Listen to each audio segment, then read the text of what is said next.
think that you should come back home.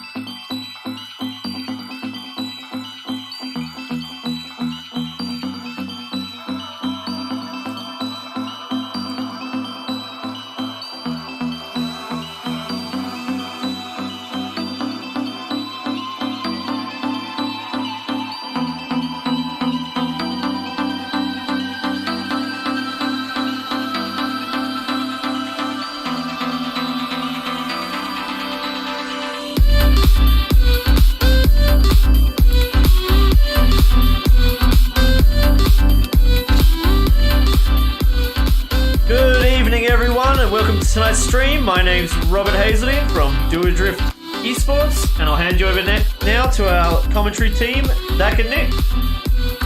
Very good evening to you, Robert. Hi, everybody. Nice to have your company wherever you're tuning in all around Australia, all around the world, in fact, be it via Facebook, Twitch, or YouTube as well. Gentlemen Sim Racing Club Season 2 of the 2020 iRacing season.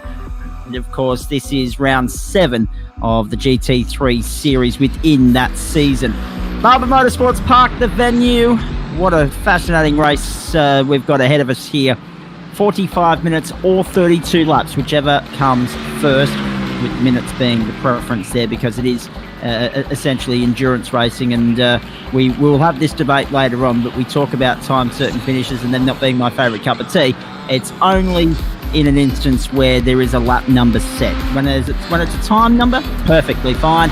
When it's laps, let's stick to the laps and not bring in this time certain rubbish. Nick, good evening to you before I get myself in trouble in the first minute of the broadcast. Plenty to look forward to here tonight. Round 7, critical point of the championship. It's still probably 2 or 3 drivers in contention, given that the last round in 3 weeks' time is a double points round. Well, I think the double points round will keep a lot of people in contention. It's going to be a good one. The Mercs, everybody's whinging about the Mercs being not so nice to drive, yet we see a couple on the screen right now. But Brenton Hobson's leading the way. He is, and Dennis Gaderick is in close pursuit at the moment. 0.038 of a second separating them in their qualifying times here. We've got 4.5 minutes left in this qualifying session. Emmerich Candola, Brady McHugh and Jeff Connell making up the running order. There's Jackson Rayhana having a spin, coming into the final couple of corners of the lap. And he resets and goes into the lane. He's actually in the lineup at the moment, 11th in the score sheets.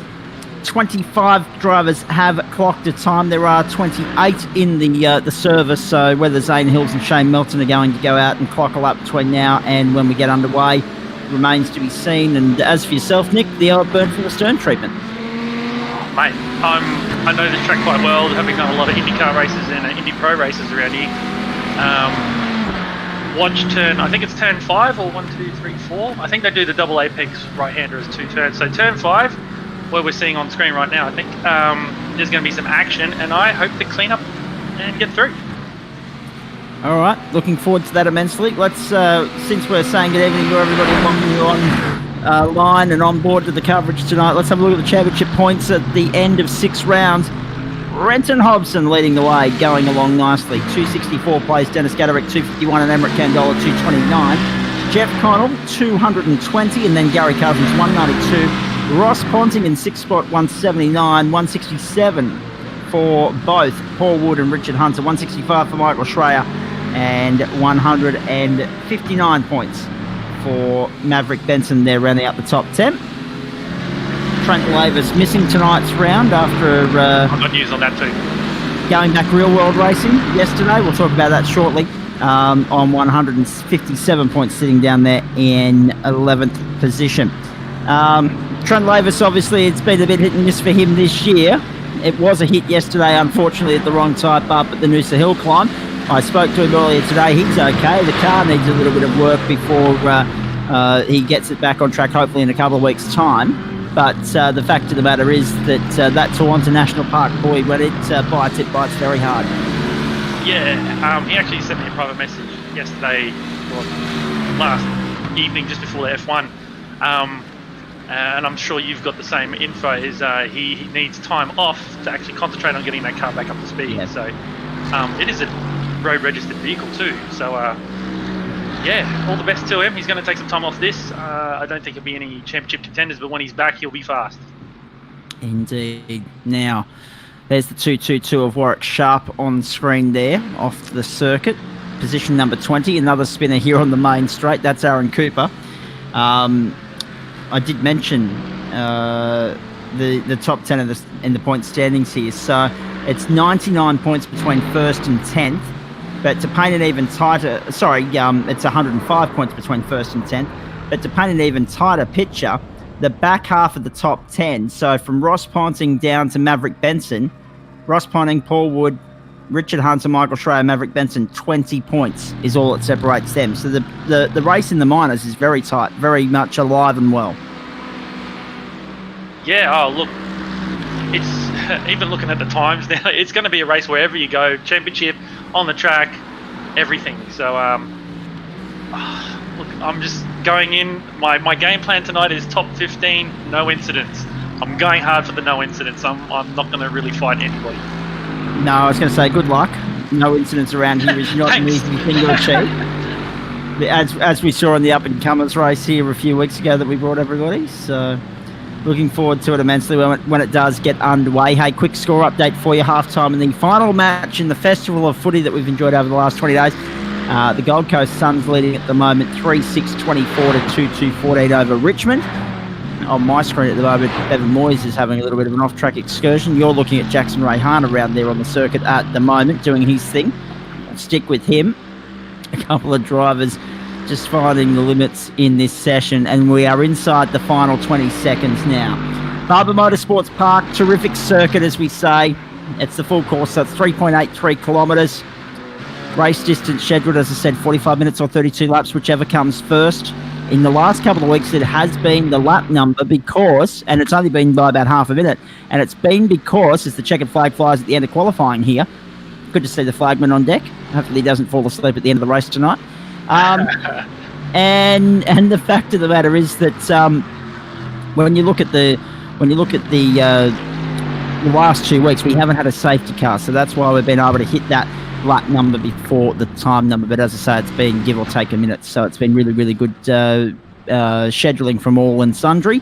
Brenton Hobson secured pole position, which is no surprise given that he is the championship leader. Brady McHugh and Dennis Gaderick, the next one's through. Have a look at that. 0.012 between McHugh and Gaderick. In fact, the top three separated by 0.038 of a second.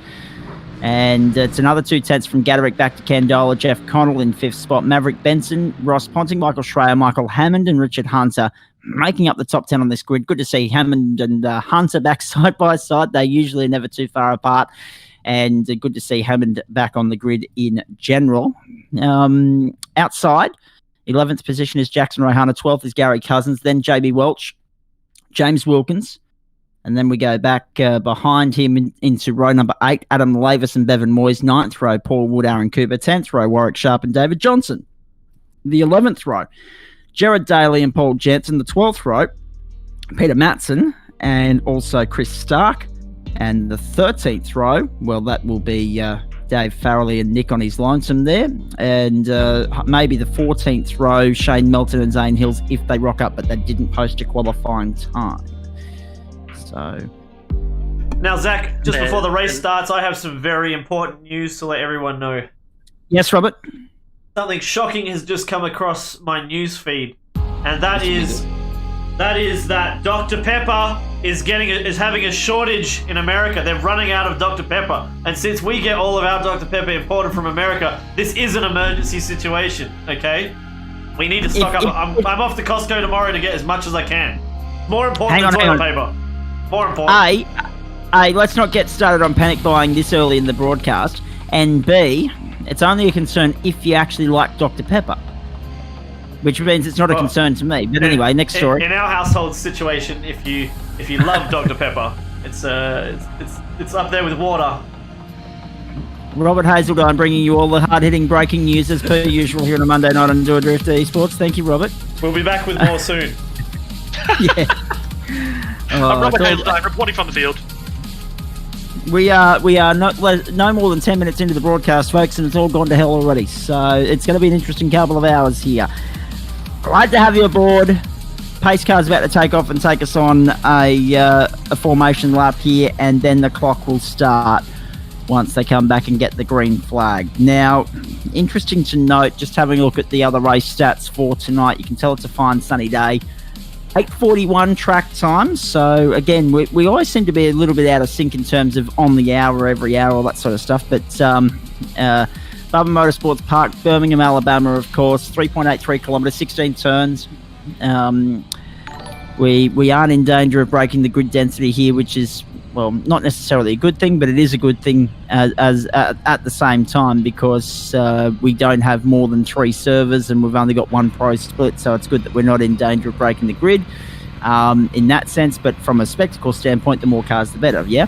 So the 45% fuel limit applies. That's the tank capacity for all these cars. So there should be, I would suspect, 1 pit stop along the way here, a splash and dash. The weather, clear, 19 degrees, track 24. And again, May 15 is the date of choice here. Northeasterly winds 11 kilometres an hour. And looking down the field and the statistics here, 80 kilometres will be the pace car speed, 72 kilometres pit lane transit speed. Penalties every 17 points and then every 5 after that. So once you rack up 17, it can be very easily to then get caught busting again. And just 1 fast repair limit. Wide flowing circuit, a lot of runoff area. So hopefully no safety cars tonight. Hopefully everyone behaves themselves when it comes to incident points, Nick. But to be fair, it's hard to tell who's going to be on top here, because you've got Brenton Hobson, Brady McHugh and Dennis Gaderick all within less than half a second of each other. This is set up to be an absolute bull terror of a race, this one. Whoever blinks first.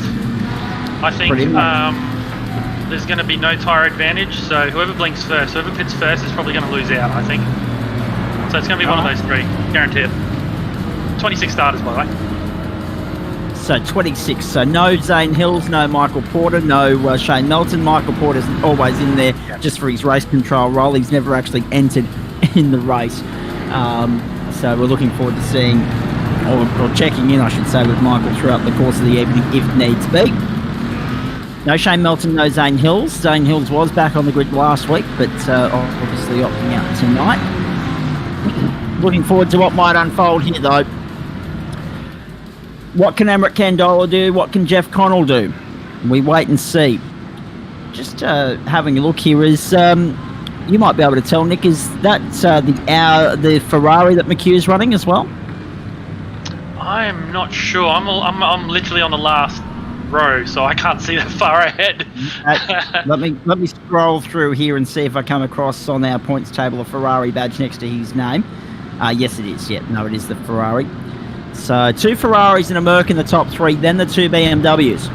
So could be an interesting night at the office here in that manufacturer battle that we've been talking about throughout the course of the season. A warm welcome to those of you that are watching us all around the world on Facebook Live, on Twitch and YouTube. Gentlemen Sim Racing Club, for Oculair, for LJ Hooker Gaindar and for Central Coast Subaru, coming to you tonight from the virtual Barber Motorsports Park in Birmingham, Alabama. The field circling around behind the course car. This is the formation lap ahead of the rolling start here. 45 minutes or 32 laps, whichever comes first. We'll keep our eyes peeled on that as we get closer to the end of the 45 minutes.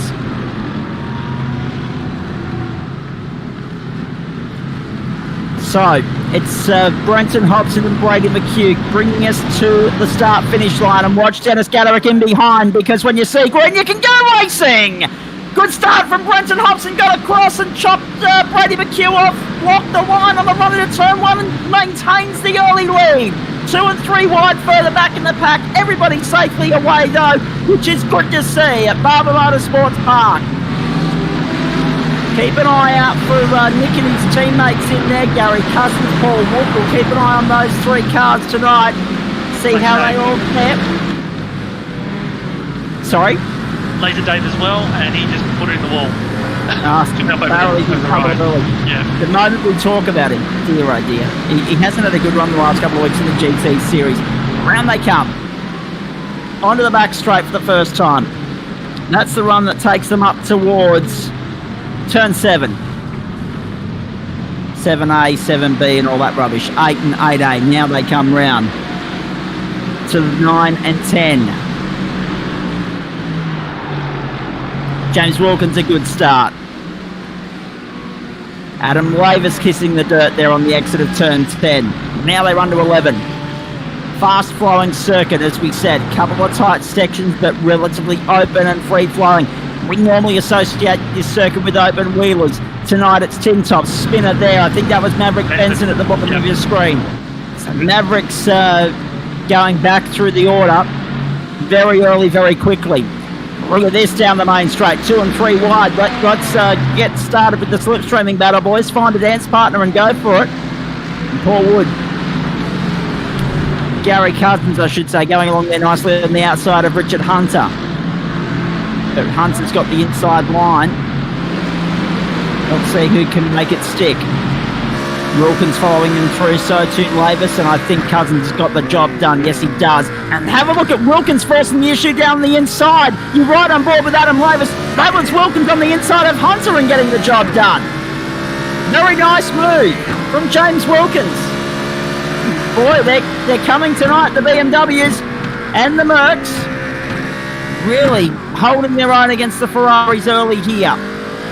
It's one of them that leads, actually. It's one of them in second and third, the Ferraris. Brady McHugh and Dennis Gaderick need to follow them closely. Brenton Hobson had a 0.3 of a second lead at the end of the first lap. Over McHugh, Gaderick, Connell and Kendall are the top 5. But that mid-pack that we're looking at the moment, full of Mercs, full of Bimmers, and there might even be a McLaren in that as well. Round they come, the end of the second lap here. Barber Motorsport Park, Birmingham, Alabama. Great circuit to go racing on a Monday night. Monday Night Motorsport exclusively live on Blue Drift Esports. Riding on board with Adam Lavis to turn 1. So he's had a clean start too, sitting there nicely. 14th place at the moment. Next target is Richard Hunter, but he's also about to be under pressure from Paul Wood behind him.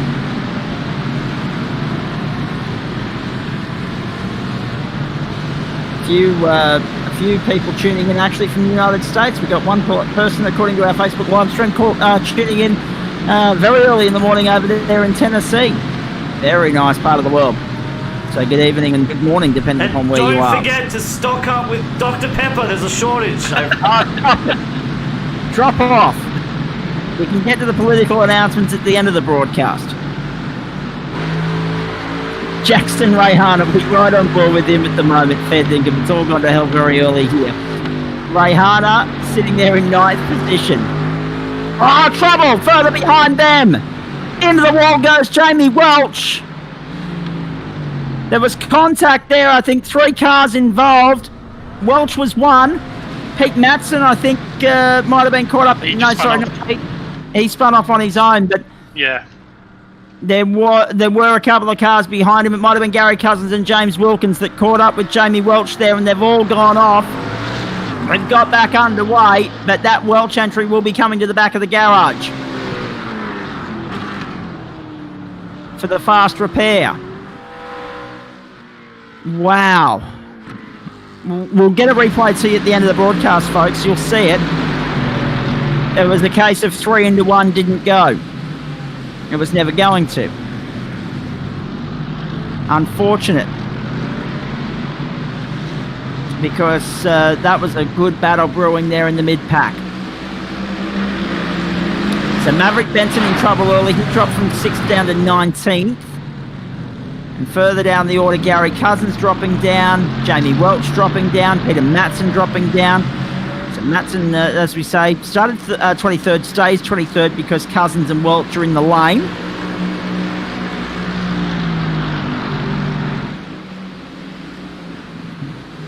Paul Wood following James Wilkins. And now we've got our first look at Nick for the evening. We're on board with him. Not a bad start from Nick, actually, from 26th up to 18th. He said he likes this circuit. But it just seems to be the car that's still hamstringing you, mate. Ish.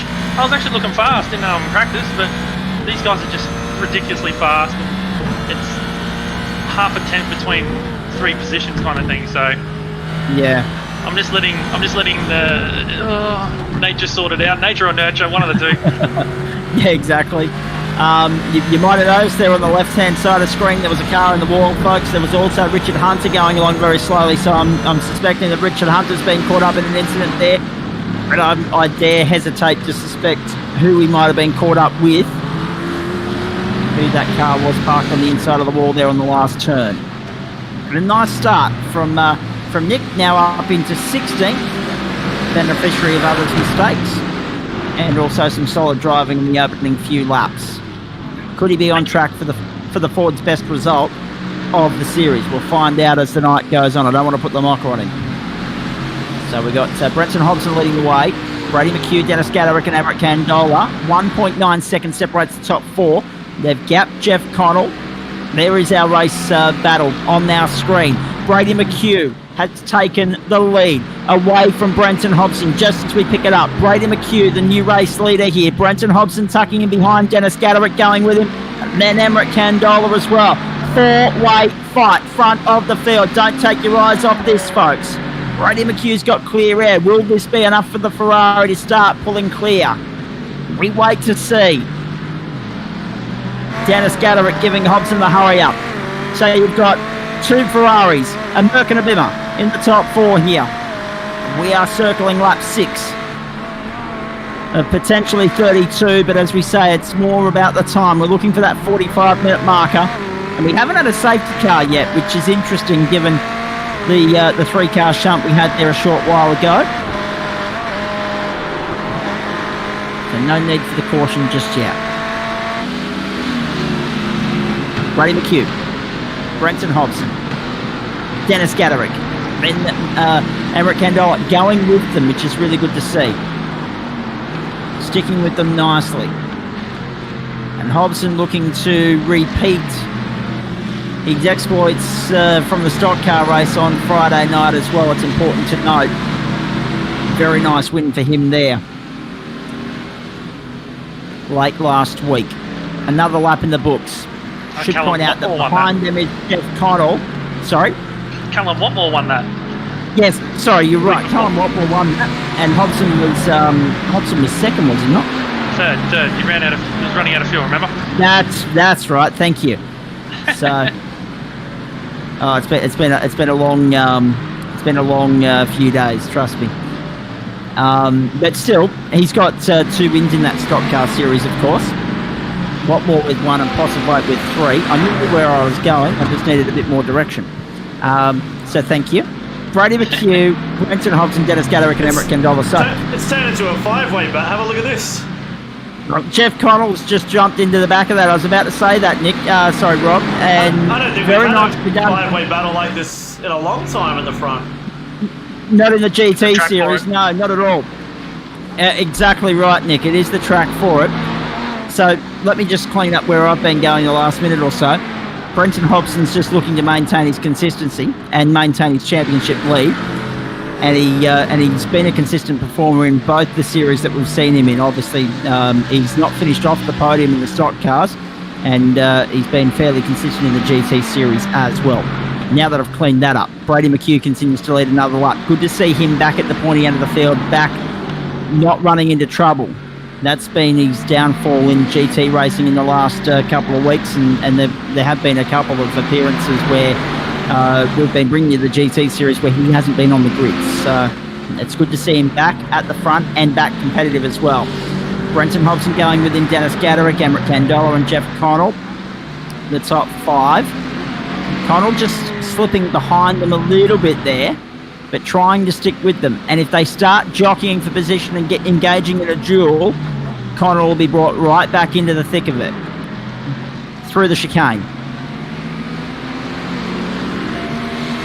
Along the back straight there between 8 and 9. So evenly matched this top 5 at the moment. As Nick said, it's a case of who blinks first.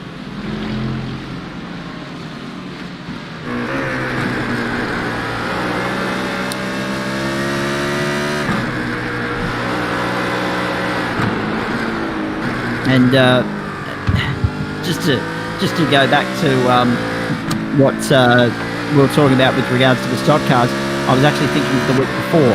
So Correct. it goes to show how quickly things have changed in the last 9 days or so. It's been very hectic for everybody. We were only talking about that before we came on air tonight. And, of course, we had Hobson winning in Sonoma and Watmore winning at Watkins Glen. I just had them in the wrong order there. But what's more interesting about that is that Glenn Postlethwaite, who we normally just expect to write the house on, and he's actually, I'll come back to that because Jeff Connell was trying to make a move, lunge up on the inside of Emmerich Candola, but wasn't able to. So he stays in 5th for the moment. It's the line astern, and they're coming up on lap traffic. So this race is about to get really interesting. But what's more interesting, as I was saying with the stock cars, we normally put the house on Glenn Postlethwaite, or we say Postlethwaite by how much. And the last couple of weeks we've come up short and we're in debt now. We've lost our house. Postlethwaite's been defeated 2 times in succession, which doesn't happen very often. So, they make their way around. You're riding on board with Jeff Connell and staying with Emmerich Candola. Good work by the lap traffic there. Laser Dave just moving out of the road so that everyone can get through and continue on unimpeded. Dave must have been sitting there going, wait, how many cars are coming past? Yeah, exactly. He wouldn't have been expecting 6, that's for sure. So the 5 leaders, and then of course they're only, this 5 are only 3 seconds clear of Michael Schreier. So it's 2.06 between 1st and 5th, and then 3.8 seconds back to Michael Schreier. So it's hard and fast at the front of the field at the moment.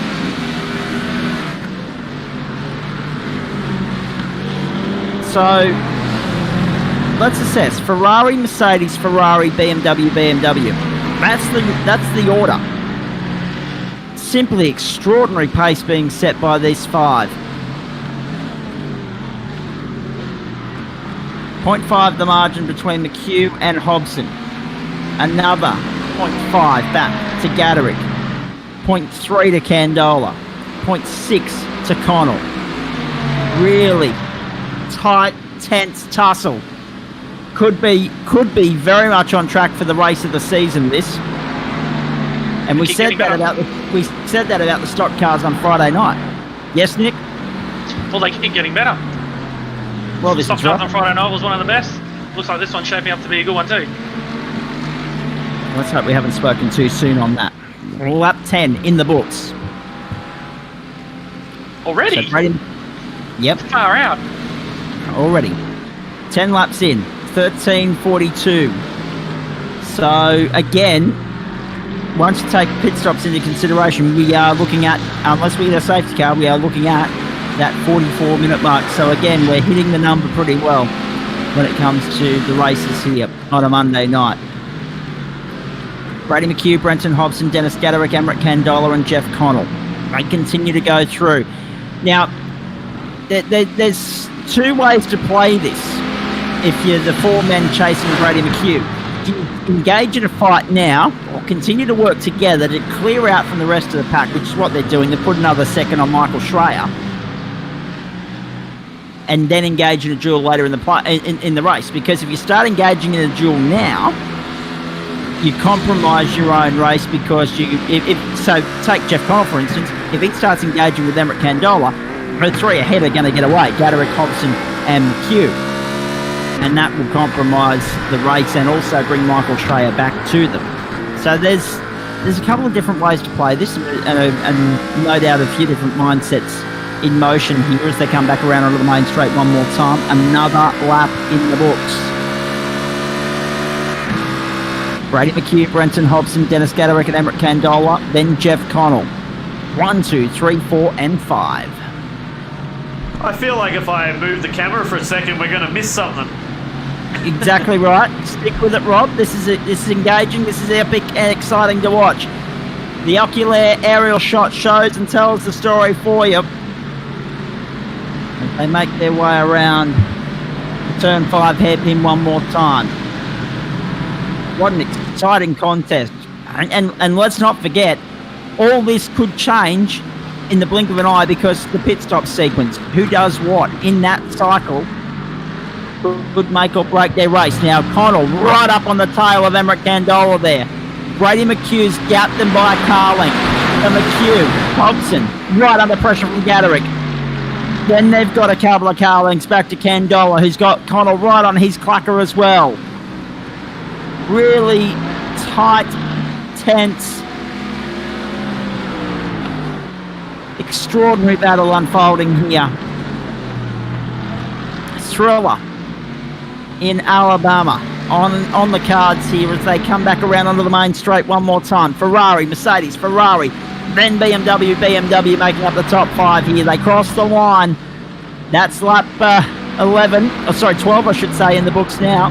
16:25 on the clock last time by the line for Brady McHugh. We're on to lap 13. Give us a little bit of a summation of your race so far. Nick, you're sitting down there in position number 22 at the moment. What's happening? I just spun. Got a curve wrong, and it just flicked me off, unfortunately, and I've been crashing that curve exactly the same each time, so clearly not. But anyway, recovery drive now. Okay. Keep us posted on how that goes. It was looking so good for you up until that spin. Just give us a little bit of an insight. Are you sensing some improvement with the Ford each week, or...?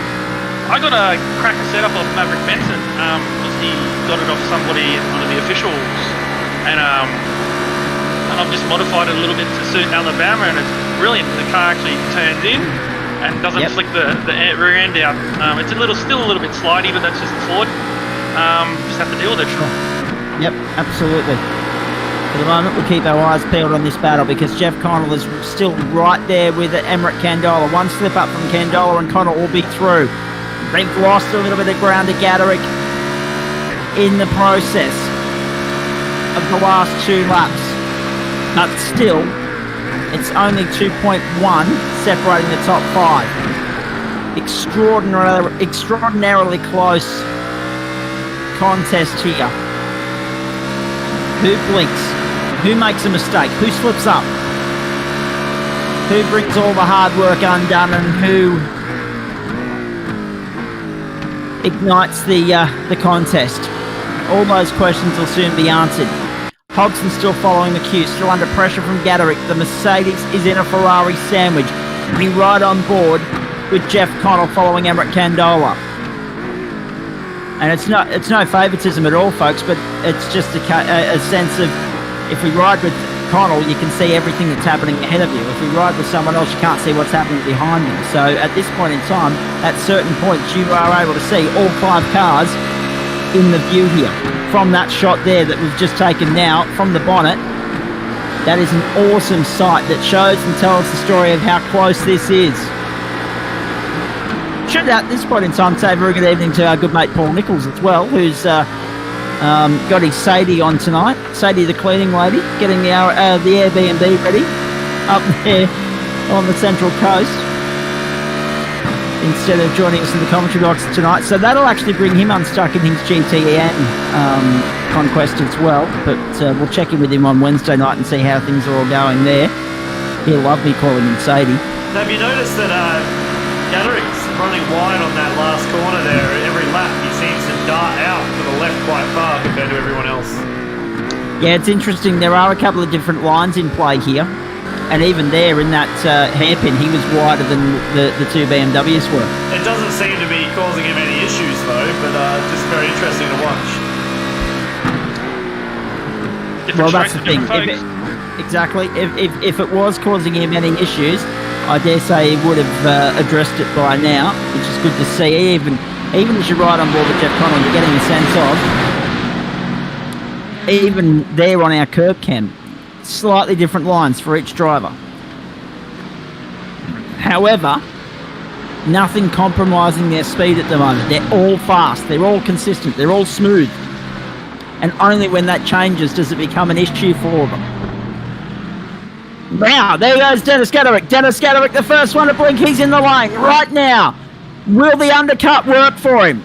We'll wait and see. We'll find out in the next 3 minutes or so, because this is the critical point of the race where they're all going to come in and try and fuel up to the end. Gaderick has 18 laps, or 17 laps to get home.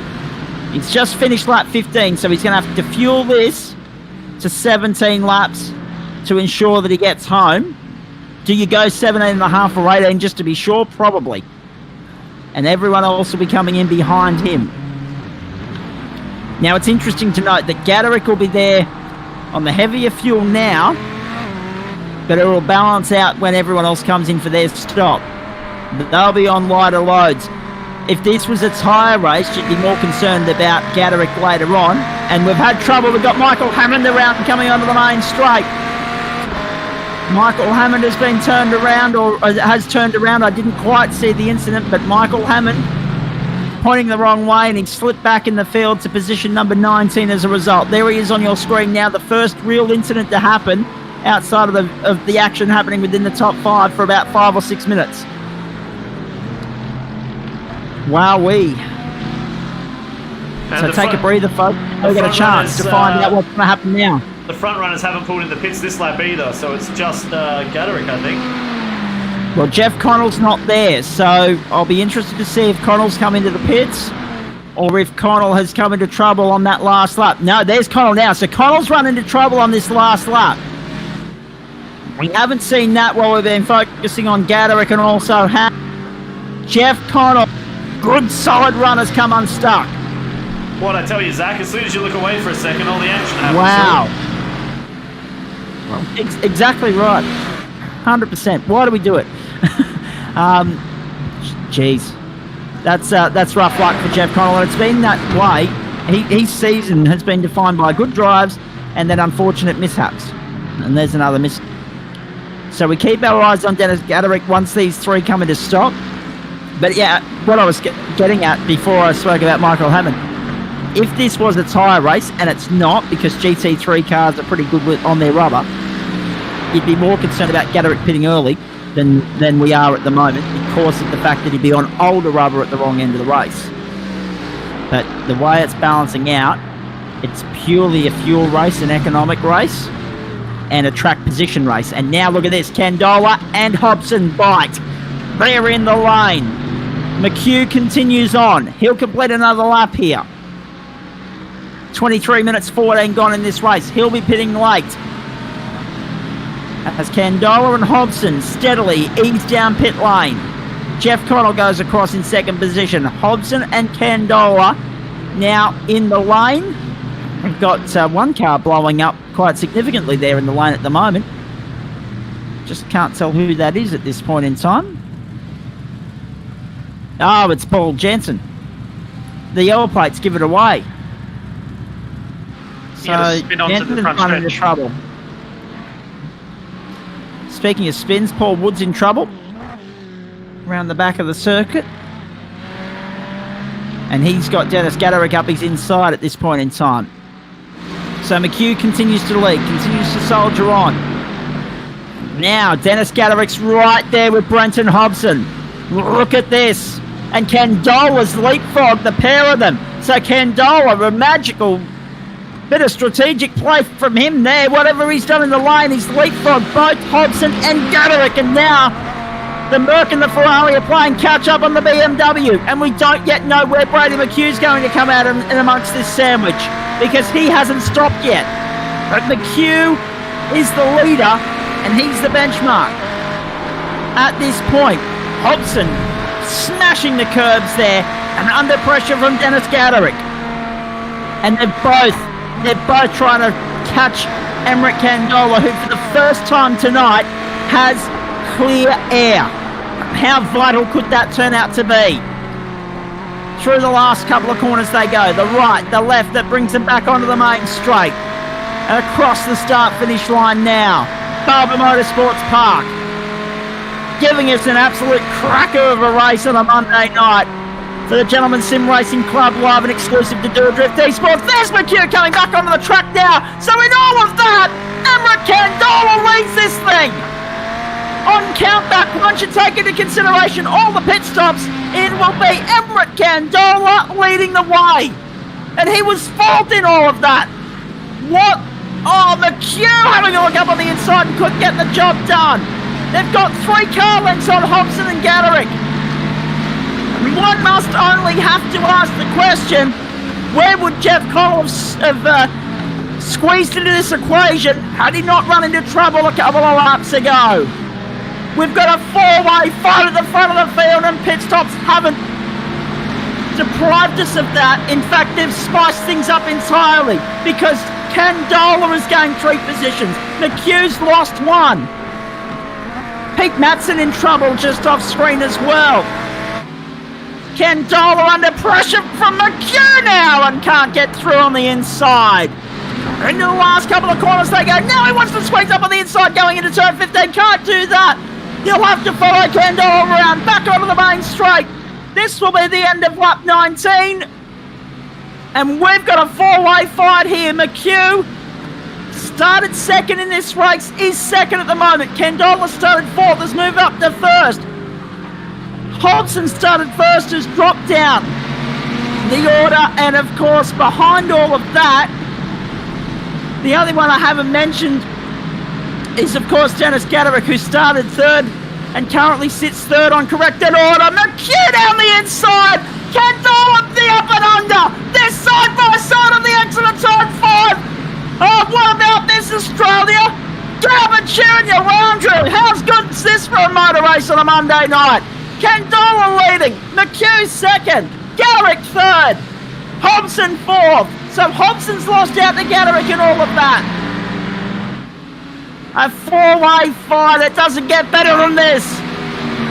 4 of the very best in the Gentleman Sim Racing Club plying their trade, showing us exactly what they're made of. Jeff Connell's just hit the pit lane as well. Jeff Connell's leading the race at the moment, but he's just hit the pit lane. So he was the race leader, but the effective race leader is what we're watching here with Emmerich Candola, and they're coming round now, so they'll displace Connell. As I said, if he hadn't run into trouble a couple of laps ago, he'd be rejoining right out in front of these guys, or maybe right in amongst the thick of the action.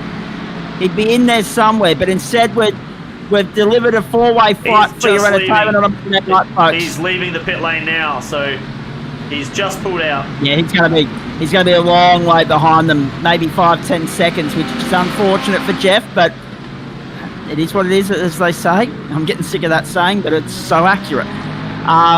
Round turn 5. Have a look at this. We've been waiting for this all season, and now we've got it. A racetrack that is so even across the manufacturers. It's Mercedes, it's Ferrari, it's BMW, all vying for the win and all very much in contention. We haven't had a racetrack for a few weeks at least where 3 or 4 manufacturers have been on the same path. It's been one dominant manufacturer and 2 very good. But tonight, all 3 of them are so equal. And Candola is doing a marvellous job of holding off McHugh. Gaderick charging as well. The Ferraris are about to gang up on the BMW, and Hobson's not able to go with them at the moment. Back to the main straight, another lap in the books. That's the end of 21, so we've got 11 to go at Barber Motorsports Park. 29 minutes and 14 seconds gone in this race. McHugh kissed the grass on the exit of 1. That'll give Candola a car length. A little bit of pressure released there, but it won't take McHugh long to be back on his tail and applying it all over again. Really good contest. Hope you're enjoying the broadcast, folks. Don't forget post-race show to come. We'll chat to all the drivers that want to come in and have a chat to us in the post-race. We'll try and get results from Pro-Am and Am as well, the servers there. Adam Lavis will calculate all the championship points for us, and we'll tell you what that means going forward. The next 3 rounds, the Imola Circuit, Suzuka, and also Mount Panorama. So 3 very different racetracks coming up on the back of a cracking circuit tonight in Barber Motorsports Park. Birmingham, Alabama, delivering the goods. This 3.83 kilometre circuit, showcasing GT3 racing at its best in the virtual world. Maybe the race of the season, and I know that's a lot. That's a very bold statement to make, considering we've still got Bathurst to come. But this is top shelf stuff. 4 in the fight, and it's a case of 10 laps to go, and whoever blinks first The margin, 1.1 seconds separating the top four, and Candola answering the challenge beautifully, handling the pressure. He's got three of them right on his tail. McHugh, Gaderick, and Hobson, who you ride with now. Through turn 5. And again, you watch the different lines at play here. Gaderick a little bit wider on the straight as well, hugging the white line. They smash over the ripple strips, through the hairpin. That gets them out of 8. The run to 9. And it just now looks as though, and you might be able to tell on your screen there, that the BMW and the Ferraris are just getting a little bit ahead of Hobson. They're just edging away by maybe half a car length. It's nothing more than that through that second sector of the circuit. And then Hobson closes up here as they come back round towards turn 15 and 16 one more time. Round onto the main straight, another lap in the books. We are now inside 10 laps to go. That's the end of lap 23, so 9 laps to go. And we are heading for that 43-44 minute mark as far as total race time is concerned, unless there's a late race safety car for God knows what at this stage. It's been a very clean race by our standards. There's usually a pile up on lap 1. We haven't had that. It's been really exemplary driving from all and sundry this evening. Hobson closes right up on the Gaderick now, but he compromises his run out of turn 5. Gaderick edges clear. Look at this. BMW, Ferrari, Mercedes, the top 4. The 3 manufacturers that have been so dominant in this championship are putting on a real good show tonight. The Mercedes still appears to be a little bit hamstrung after that balance of performance update a couple of weeks ago, but it's sticking with the Bimmers and the Ferraris, and the slipstream is going to be important for Brenton Hobson. And what's also going to be important as they make their way around towards 14, 15 and 16. McHugh down the inside of Candola. Does he make it stick? No, he doesn't. Candola will hold the inside line for the last corner. Back to the main straight. 8 to go this time. Beautiful piece of driving from Candola to hold off the aggressive McHugh. They had a tap there, Zach. I don't know if you saw that. Right, I thought there might have been. I thought there might have been. The incident points will be starting to rack up very shortly. And what Hobson needs to rely on here, Rob, as I'm watching it, he's right there and he's doing a great job. But as I say, the Merc still appears to be a little bit disadvantaged after that recent balance of performance update. He needs these guys to start dueling so that he can stick with them. If they don't duel, if there's no overtaking manoeuvres sought or made or attempted, they may just be able to draw clear of Hobson.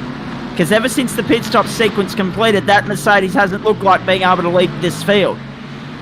We saw a complete reversal of fortune there. We saw Hobson drop from 2nd to 4th, McHugh dropped from 1st to 2nd. The only winner in all of that was Candola, who went from 4th up to 1st. A very nice job. Now, McHugh, does he look down the inside this time? No, he doesn't. We're right on board with Brady McHugh. Under pressure from Dennis Gaderick. Actually, sorry, no, I apologise. We're actually with the Bimmer. So that's with Emmerich Candola, of course. McHugh in behind him. There's so much happening out there, folks. You take your eyes off the screen for a moment and you're behind it all of a sudden. Across the line they go. Lap 26. 7 to go in Alabama. Round the outside once Brady McHugh. Hey, if you can't get him up the inside, you're going to have to go around the outside. That's the long way, the hard way, the difficult way around. But if you can make it work, geez, it'll be impressive. Now, down to turn 5. Candola doing a masterful job here. Gaderick sticking with McHugh. And then, of course, Hobson going with them as best he can. But again, the only attempts of overtaking that we've seen in the last couple of laps have been from Brady McHugh. He's been the most aggressive here. Zach, he knows that he's running out of time. It almost looks like Emmerich Candola is sort of leaving it open a little bit to entice. Oh, hold on. No! Oh, McHugh! McHugh's gone! Clip the grass on the exit of turn 10, gathered it up, and then lost it again. And then there were 3. One of our main contenders bites the dust. What about that? There you go, Zach. Boy. Oh, what a race. That shakes What things a up. race. So Carl's had an incident. I McHugh's had an incident. Who blinks next? I was about to say, it almost seemed like Amber was giving Brady McHugh a little hope, leaving the door open a little bit, just to close it on him as he would come up, and then he would have to fight back for the ground he lost attempting to pass him. It was a real cat and mouse going on. He almost reminds me of the conductor at the orchestra. He's just finally in tune and keeping everyone in sync at the moment. He's doing a lovely job. He's a little bit wide there on the exit of 5. Doesn't allow Dennis Gaderick too much of a sniff there. They get past the lap traffic there on the inside. Now, turn 7 is their next mission. Through they go. That brings Brenton Hobson back onto the podium. So that consistent run that I was talking about at the start of the broadcast, even though I had my weeks wrong, it's back on. He's on the podium again. Something about Brenton Hobson, there's no doubt about that. He just sticks to the podium like glue. So, Candola.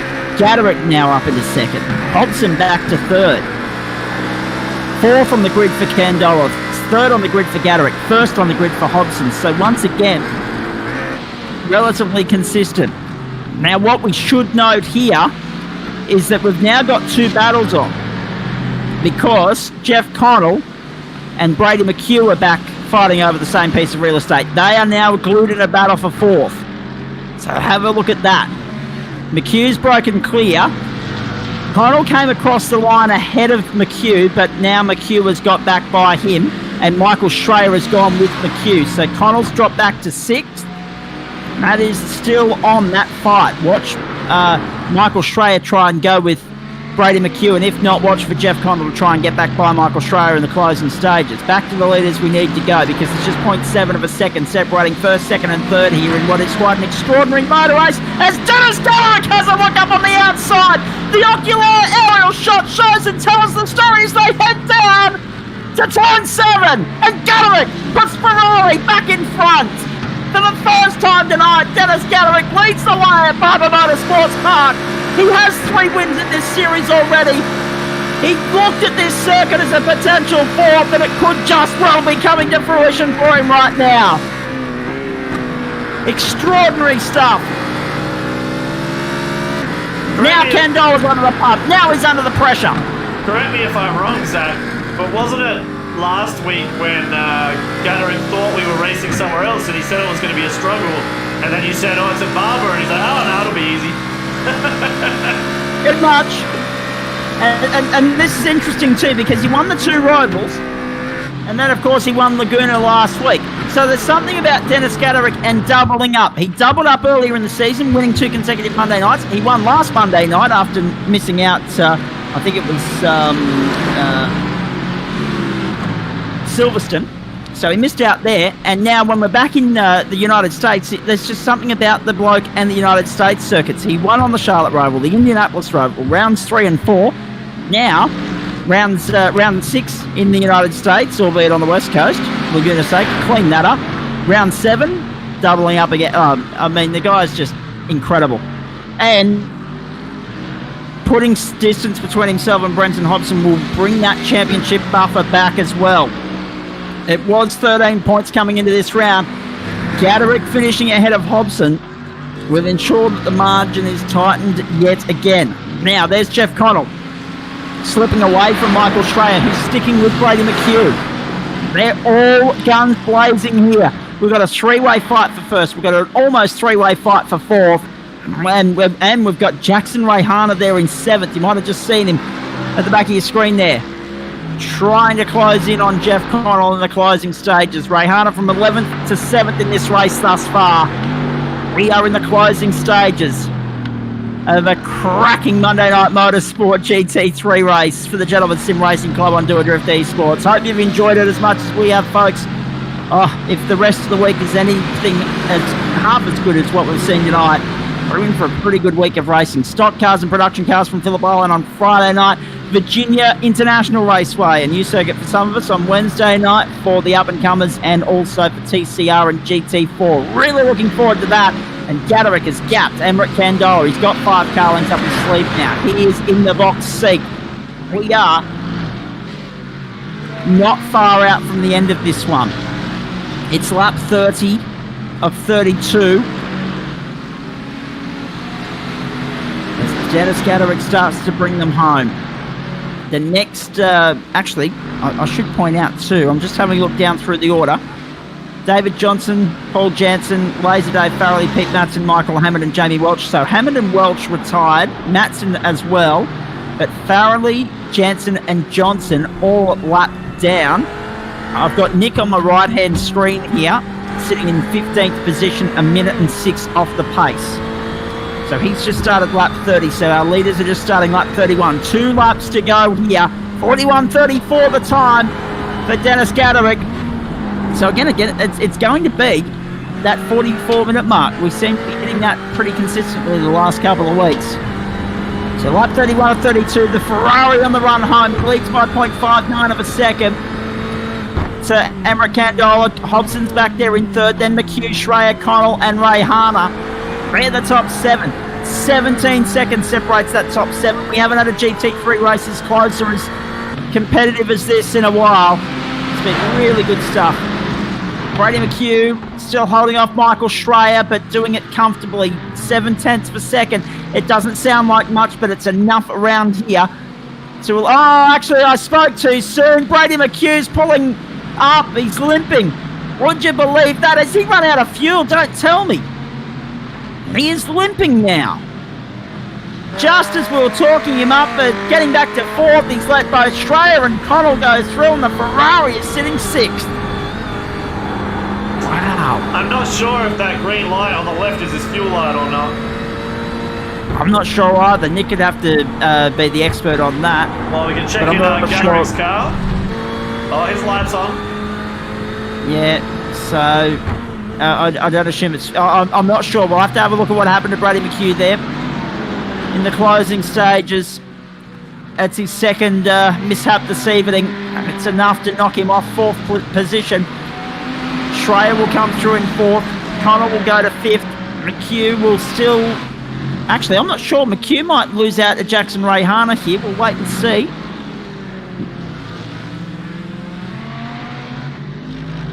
No, he hasn't as yet. McHugh is still holding off Ray Harner. And he's now 1.5 seconds behind Jeff Connell. So Ray Harner will have a sniff in the closing stages here if McHugh's not back up to speed. But I think we'll be okay. I think Ray Harner will have to settle in for lucky 7 here in the end. Well, let's get back to the leader though. Dennis Gaderick, what a performance this has been. It's going to be his 4th win of the season, ladies and gentlemen. And for the 2nd time this year, he will go back-to-back. Did it on the 2 Rovals, now gets the Laguna Seca Barber Motorsports Park double as well to go with it.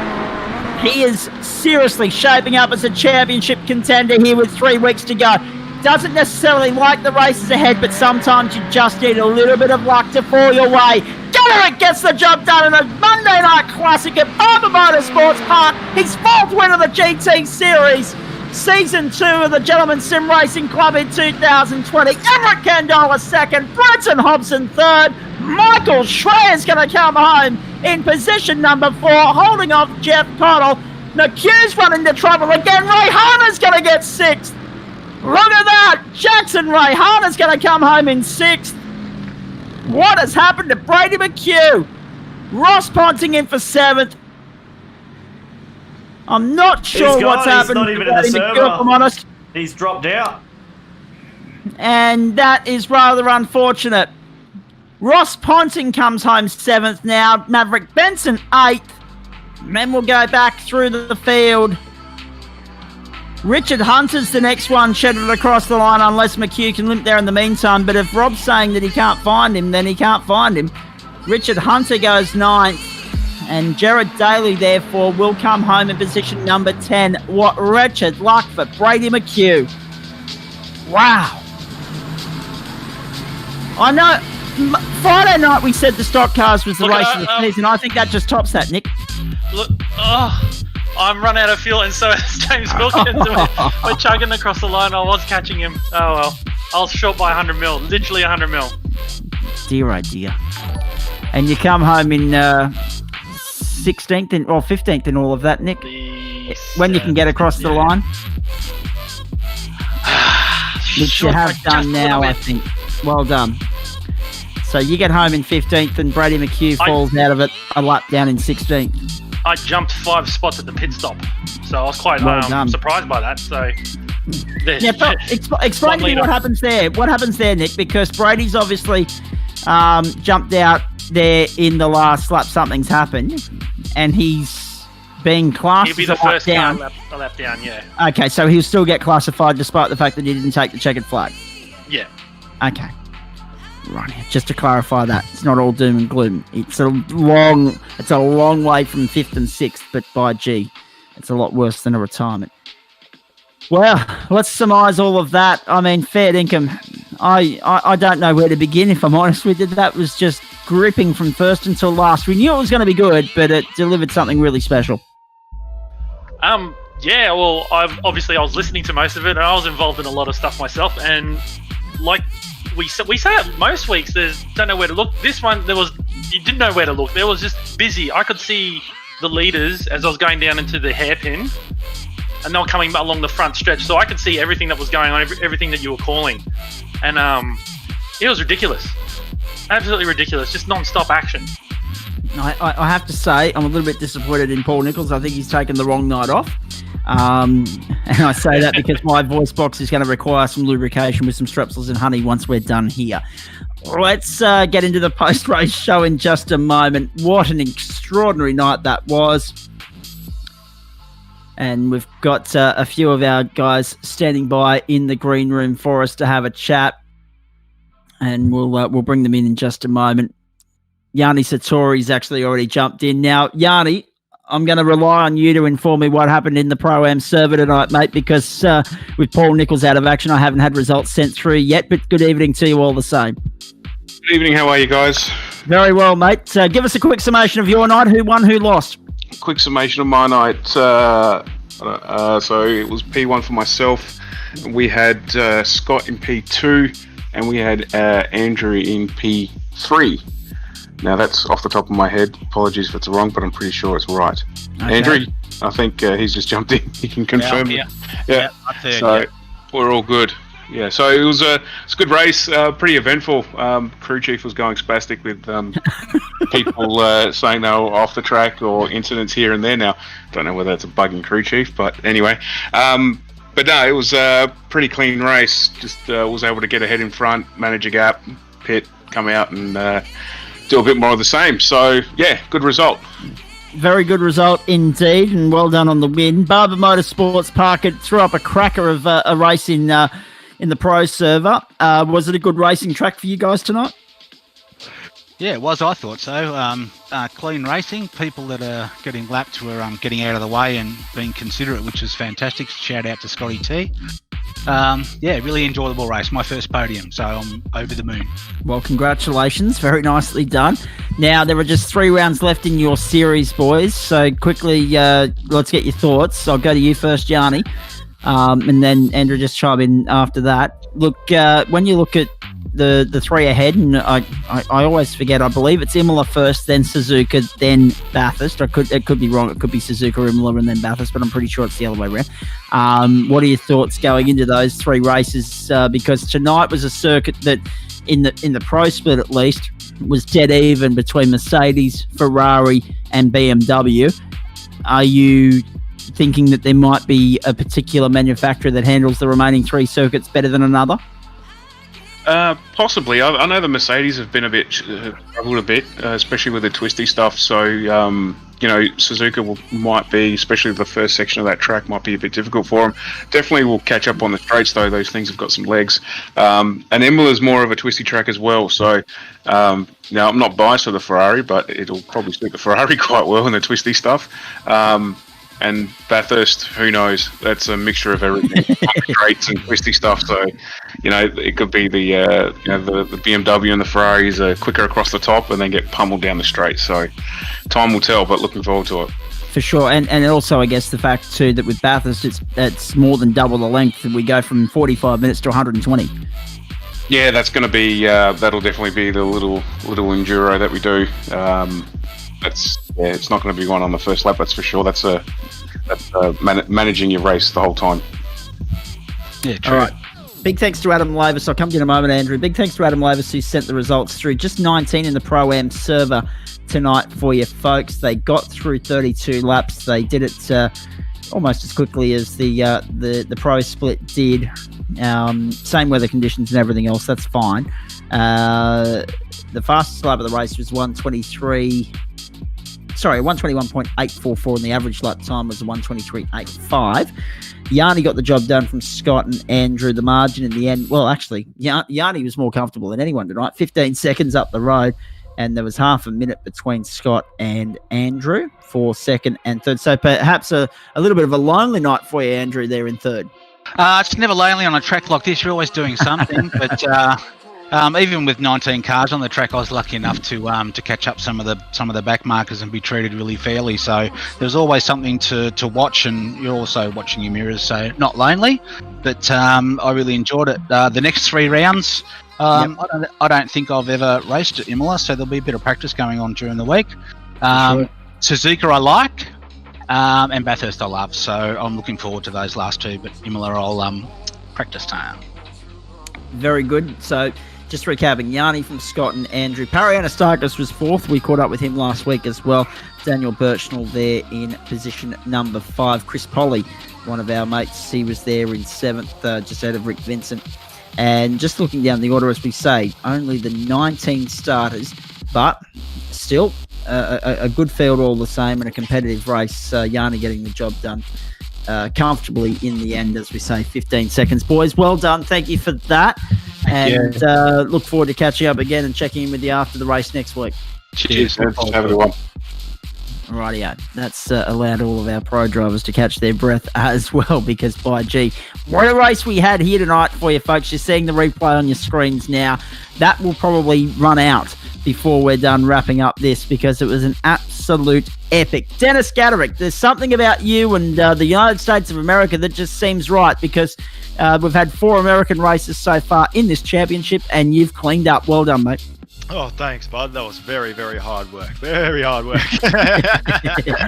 Well, to be fair, it was hard work in the commentary box as well. We didn't know where to look. It was just extraordinary. Is your voice okay? Like, do you need for the moment, yes, but there'll be some stress and honey after the fact. Yeah, No, well done, mate. Let's straighten up. Obviously, when it comes to the Ferrari, you've got this thing going along, humming along just nicely. 4 wins back to back in both instances. You won round 3 and 4 on the 2 Rovals. You've then won rounds 6 and 7 on the US circuits, Laguna Seca and Barber. Only missing out now when you look at the greater scheme of things, when we went to Silverstone, when we went to Spa, and also Montreal. There's something about the United States that agrees with you. Unfortunately, though, the bad news is no more American races in the championship. Oh, well, there goes my streak.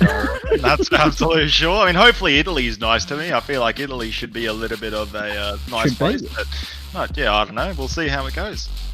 Indeed you will. Now, on the subject, mate, very hard work tonight. It looked as though, from the way I surmised it during the call, it looked as though you were all working together, the 5 of you. It was just follow the leader in that opening stint. Whoever flinched first and pitted was going to be the catalyst for what was to come. And I believe that the undercut was initiated from you in the end. So there's something about the undercut and you that agrees as well.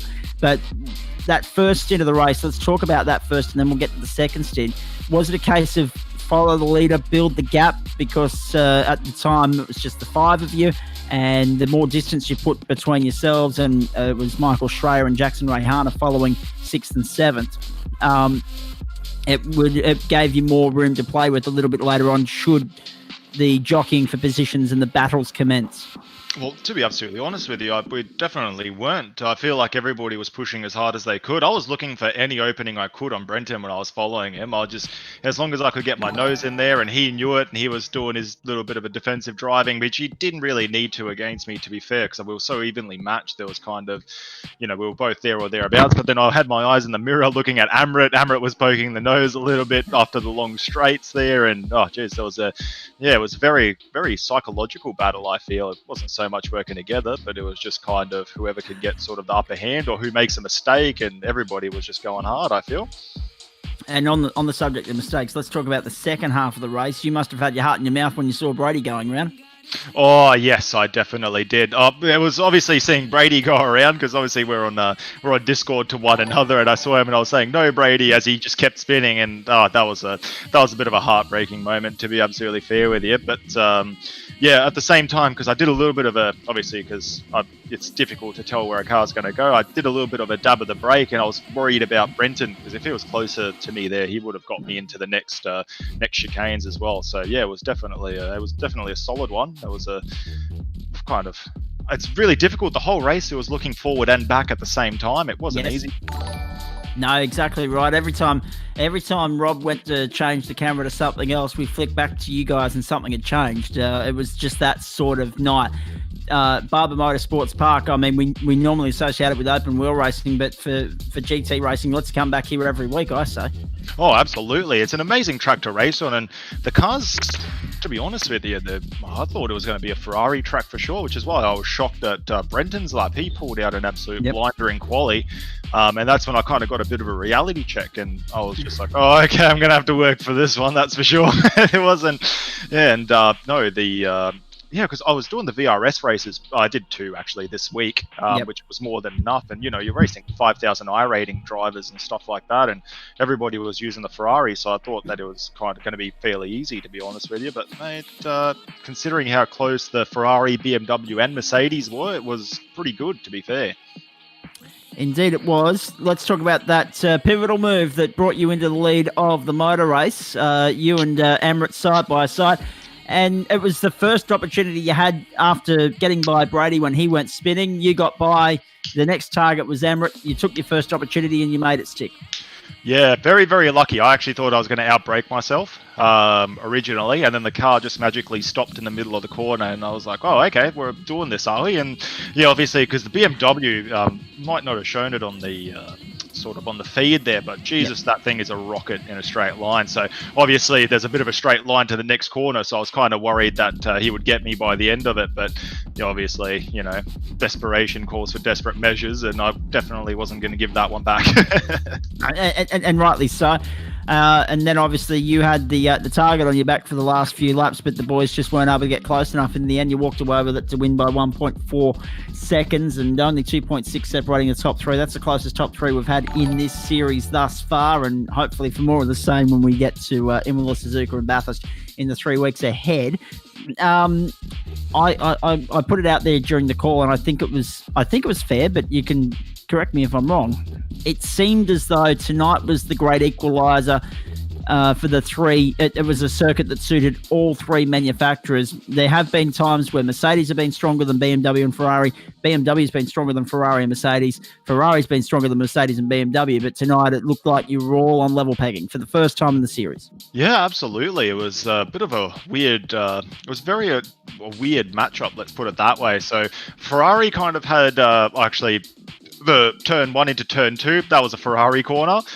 Turn 2, Brenton was doing something very, very sort of, I want to say odd, but it was working for him. It was honestly, It was dead set working for him, and the power he got out of there, that was definitely. So turn 2 was a Mercedes corner, and then that straight is BMW, and then the hairpin's Ferrari, and then that other straight was Mercedes, BMW, and it was just so on and so on. And you could definitely see the gaps in the cars opening and closing in every lap, and you could sort of you could pick up on a rhythm of where the cars were sort of great. Yeah, it was kind of wherever there was a corner, the Ferrari was catching up, but then whenever, for example, out of the hairpin, the Mercedes just had such great power down. There's nothing you can do to it. Where it's through the straights, Amrit was just catching me left, right, and center on the straights as well. So yeah, it was great parity, to be absolutely fair with you.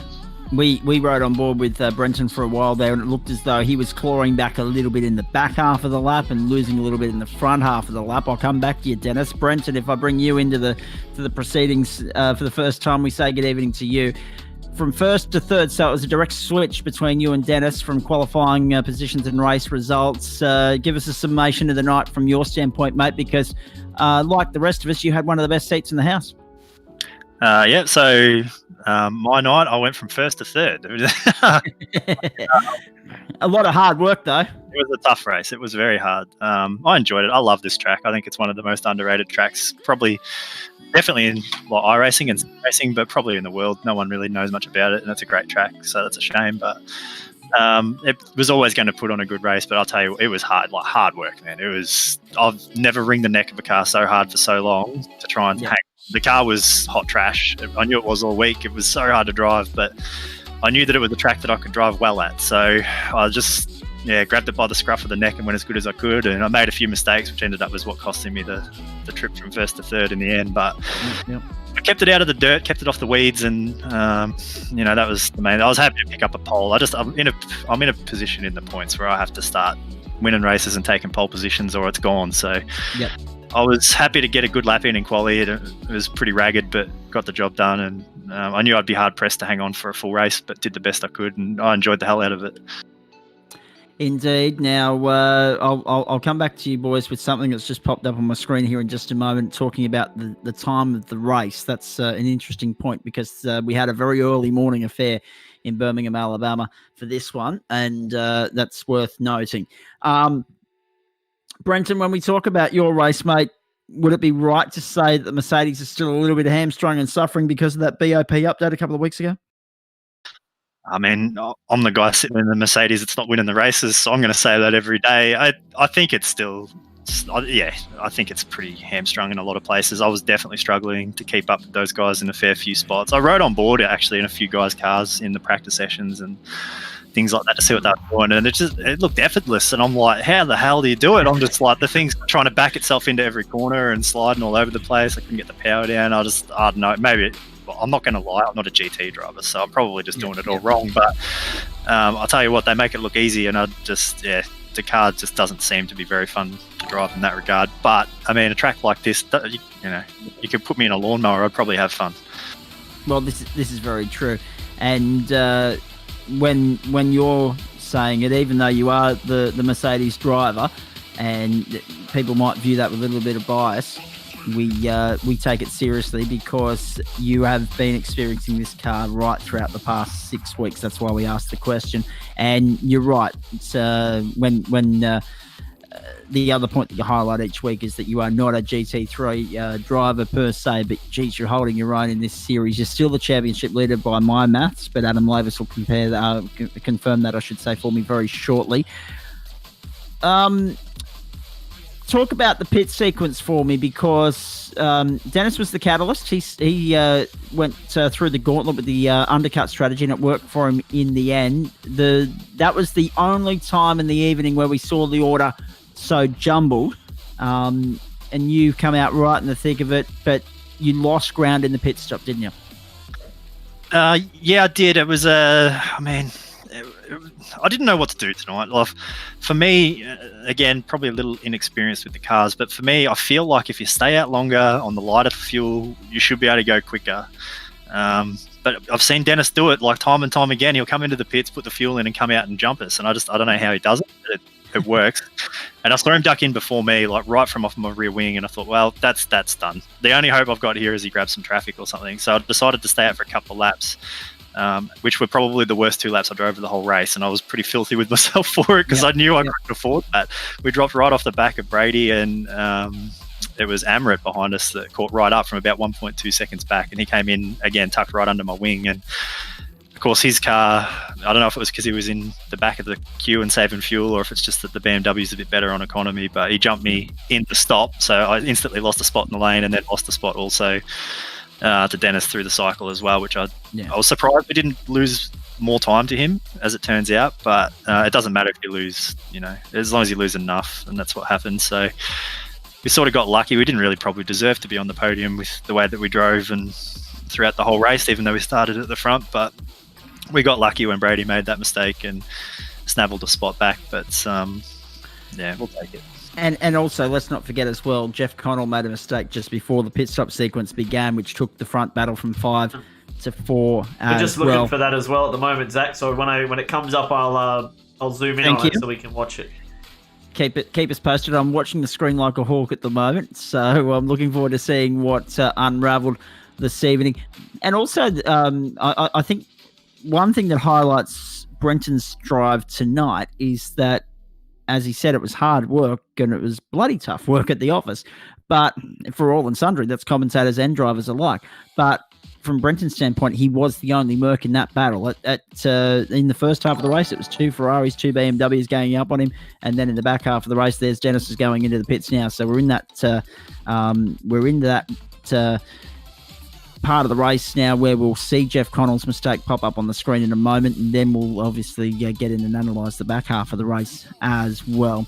And then for the back half of the race, he had the 1 BMW and the 2 Ferraris going up on him. So, no, well done to Brenton Hobson tonight. Stay there, mate. We'll come back to you if we get time. I want to go to Brady McHugh because he's been nice enough to come into the chat room and have some time with us here. And it's nice to catch up with you again, mate. Obviously, it didn't go to script. One mistake very late in proceedings, but what was the killer in the end? Was it fuel?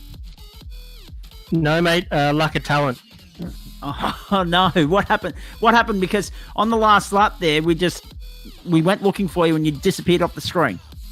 Yeah, mate. Had the shits with myself and just started driving like a bit of a donkey. So just ended up looping it, mate, and thought I'd park it for the night. Just seeing on screen now the mistake for Jeff Connell that brought him back into the clutches of Michael Schreier, and it just looked as though a simple lose on the BMW there at turn 5. So unlucky for Jeff, and there was no contact from any other cars. It looks like it's just something he's done on his own there. So that's what took him out of the fight. Obviously, you're talking about the donkey driving, and apologies for anyone for any adjectives that are used here. You're talking about the donkey driving coming in after the first mistake. What was it? Just a little bit of a wide run through turn 10 that brought you undone first time round, mate? Because we saw you clip the grass, and then it looked as though you become a passenger. Yeah, so I mean, we were so even. It was such a fun race. I was having a ball, and Amrit's car was real quick in a straight line. But I had every lap through there. I was sort of on him. Yep. So I was really thinking that was, I'd been sitting there for a couple laps, and I was thinking that was definitely one of the spots that I possibly had an opportunity. And I just stayed on the gas just a little bit too much, mate, and grabbed the grass and did some mowing. So I'll send an invoice to Barber on Monday. Yeah, fair enough too. If I were you, I wouldn't want to wait for a week to send the invoice, mate. I'd get it in now if I were you. I'd get straight to it now. Yeah, exactly right. No point waiting around for a week when there's money on the line. And it's ironic because a lot of us actually tend to do our own lawns over the course of the weekend, not others. So you've actually gone and done Barber a favour there, I think. On the subject of all of that, I've just lost the results from the server. I'll grab them in a moment. I've done something on the iRacing server here, so they've just disappeared off the screen. So I will dig into the archives and dig them up again very shortly. But and run you through them before we go off air here, folks. And championship standings are on their way. Brady, going back to you though, mate, the opening half of the race, the opening 35 minutes of the race, have you been involved in an iRacing contest as close, as tense, as tight as that? Because by gee, that was some cracking racing up front. Mate, that was awesome. That really sort of bring me back to like a go-kart state title where you've got a line of guys all on it, and when you're racing with Hobbo and Amrit and Dennis said it's going to be clean. So was putting pressure on Hobbo at the start, and he was really driving well, and he just made a little mistake. As he said, I think his car was like he's backing it in quite a lot, and he just run a little bit wide, which allowed me to get up the inside. But then even when I got in front, as you could probably see from the stream, I think my car was quite good in the first half of the lap, and then Hobbo really had that sector 3 down pat, and he'd just sort of bring that gap back. So I was watching the relative, and between the 4 or 5 of us, I think there was about a second covering. So I knew from qualifying, 2 thousandths on the front row there, and then another thousandth back to Dennis. So it was pretty awesome. Yeah, it was absolutely fantastic. And what I was speaking with Dennis about there earlier, mate, you talk about the intensity of that contest. It was the first night from what I've witnessed thus far where it looked like the Ferrari, the Merc, and the BMW were on equal and level pegging. It was just a great equaliser for which manufacturer has the best setup and the best legs at the moment, and it's looking good for Ferrari. Well, I think that's awesome, mate, because that's what real GT racing is. I follow the GT racing quite a lot, follow Matty Campbell around, and every track, a different car is going to be have its strengths and weaknesses. So tonight's Barber's an awesome bit of road, and you've got undulation, and you've got a heap of different corners, and I think that bring out the best in both cars. Like when I was following Hobbo at the start there, his car was, we were probably better under brakes and into the corner, but then he'd pull a little gap on the exit. So you've really got to plan your moves and be prepared for a battle like that. So I think that tonight really is as close to real life GT racing as it can get, where every car has its different strengths. For sure. And obviously we've seen you on and off in this series. You're coming back for the final 3 rounds to try and seek some redemption for the final few laps of tonight? Oh, I wish, mate. As I said, I've been in and out. Unfortunately, work just gets in the way, and I've got to pay some bills or something, apparently. So that's it. Exactly. Occasionally work ruins the fun, doesn't it? It's a shame that work isn't the fun. But no, well done, mate. Terrific result. Obviously, unfortunate. Well, terrific show, I should say. The result not so good in the end, but you were right there or thereabouts with the top 5 there. For 40 of the 45 minutes, and you've been involved in probably the race of the season thus far. So hard luck on the result, but thanks for being part of a great spectacle. Thanks, mate. I'll go and watch the stream back, and I'll have my earplugs ready for. I'm sure you're hitting the rev limiter. A couple of times. Guilty as charged. Actually, Nick will attest to more than that because he was listening to the whole thing, poor bloke, having me in his ear all the way. Nick, if you have the server up, can you just let me know what the winning race time was there? Because on the results that you've sent through, that doesn't come up. You don't? Okay. Rob might be able to chase up that info because he's still got the iRacing server up. I believe it was just on the 44-minute mark, but I don't have that number on me at the moment. As I say, all I did was bump the space bar and I lost all my screens. So anyway, it is what it is. Let's throw the conversation around. Jackson Rayhana, let's bring you in for the first time. Adam Lavis is in the broadcast green room, so we'll bring him in just a moment. Jackson, good evening to you. 11th to 6th, mate. You inherited 6th on the last lap after Brady's brain fade or lapse of concentration or whatever he called it. He called it something that I can't repeat on air. But a brilliant performance from you, mate. And it looked as though for all the action we had at the front of the field, you ran a fairly lonely race there in the back half. Yeah, good evening, Zach. Yeah, look, I said it last week. I love Barber, but listening to the other guys, clearly it's a track they love as well. So there wasn't really much of an advantage to be had there. But yeah, no, absolutely hats off to the top 5. Those guys. I'm just watching them now. That their racecraft is just extraordinary, and the class and the show they put on tonight is incredible. And now I'm feel like I'm sort of getting better every week. My pace is getting just a little bit better, and it was a little bit frustrating at times sitting behind Michael Schrader. Like, he wasn't really getting away from me, but I wasn't really pulling him back in. So when obviously the dramas between Jeff and Brady happened to hit, I'm like, oh, come on. I sort of thought I should keep my butt into gear and maybe start going a bit quicker. But yeah, no, they had me tonight. And, but yeah, look, as I said, I'm getting better every week, and it's really, really rewarding, and I'll definitely take 6. I'm really happy with that. So you should be, mate. We'll come back to you in just a moment. I just want to touch on a couple of things here, folks.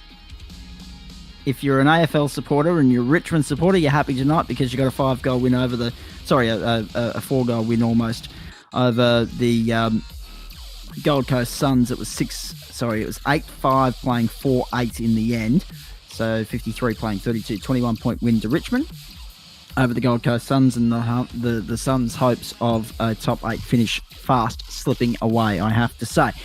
And the other news that we have to give you is the AM results, and I'll get to them in a moment. But the biggest mover in the top 10 in this field was actually the man that finished 10th, ladies and gentlemen, Jared Daly from 21st on the grid into position number 10. I'm going to go to Nick very shortly because he's still in the chat room here to let us know about incident points and also driver of the day. And it's very hard to separate the top 5 at the moment. Fair income. How do you split that? Well done to Jeff Cottle. He actually bounced back after his mistake to finish where he started 5th in that race. So well done there. The AM server, we didn't bring you the results there earlier. We apologise. Glenn Riddell getting the job done from Luke Turner, Peter Hunter, Michael Martin, and John Merritt. Stephen Robertson was 6. Michael Angus, Matt Dunphy, Lee Williamson, and Declan Reinhardt, the top 10. In the AM split, incidentally, for those of you that might have been wondering, they had 22 starters, so 22, 19, and 26. So that's 48, 67 cars across the 3 splits tonight. So the popularity of the GT Series not where it was at the start of the year, but as Brady correctly pointed out, people are getting called back to work. Life is getting busier again for most people. So the numbers may fluctuate as a result of that. You're right about it being a popular circuit amongst everybody, Jackson. Everyone's was chomping at the bit and really happy with the track selection and how the race fared, and they were all full of praise for the circuit. We normally, as we said at the top of the broadcast, associate this circuit with open wheelers, but Tin Top Racing has definitely got a future here because what we saw tonight was some of the best racing we've seen all year.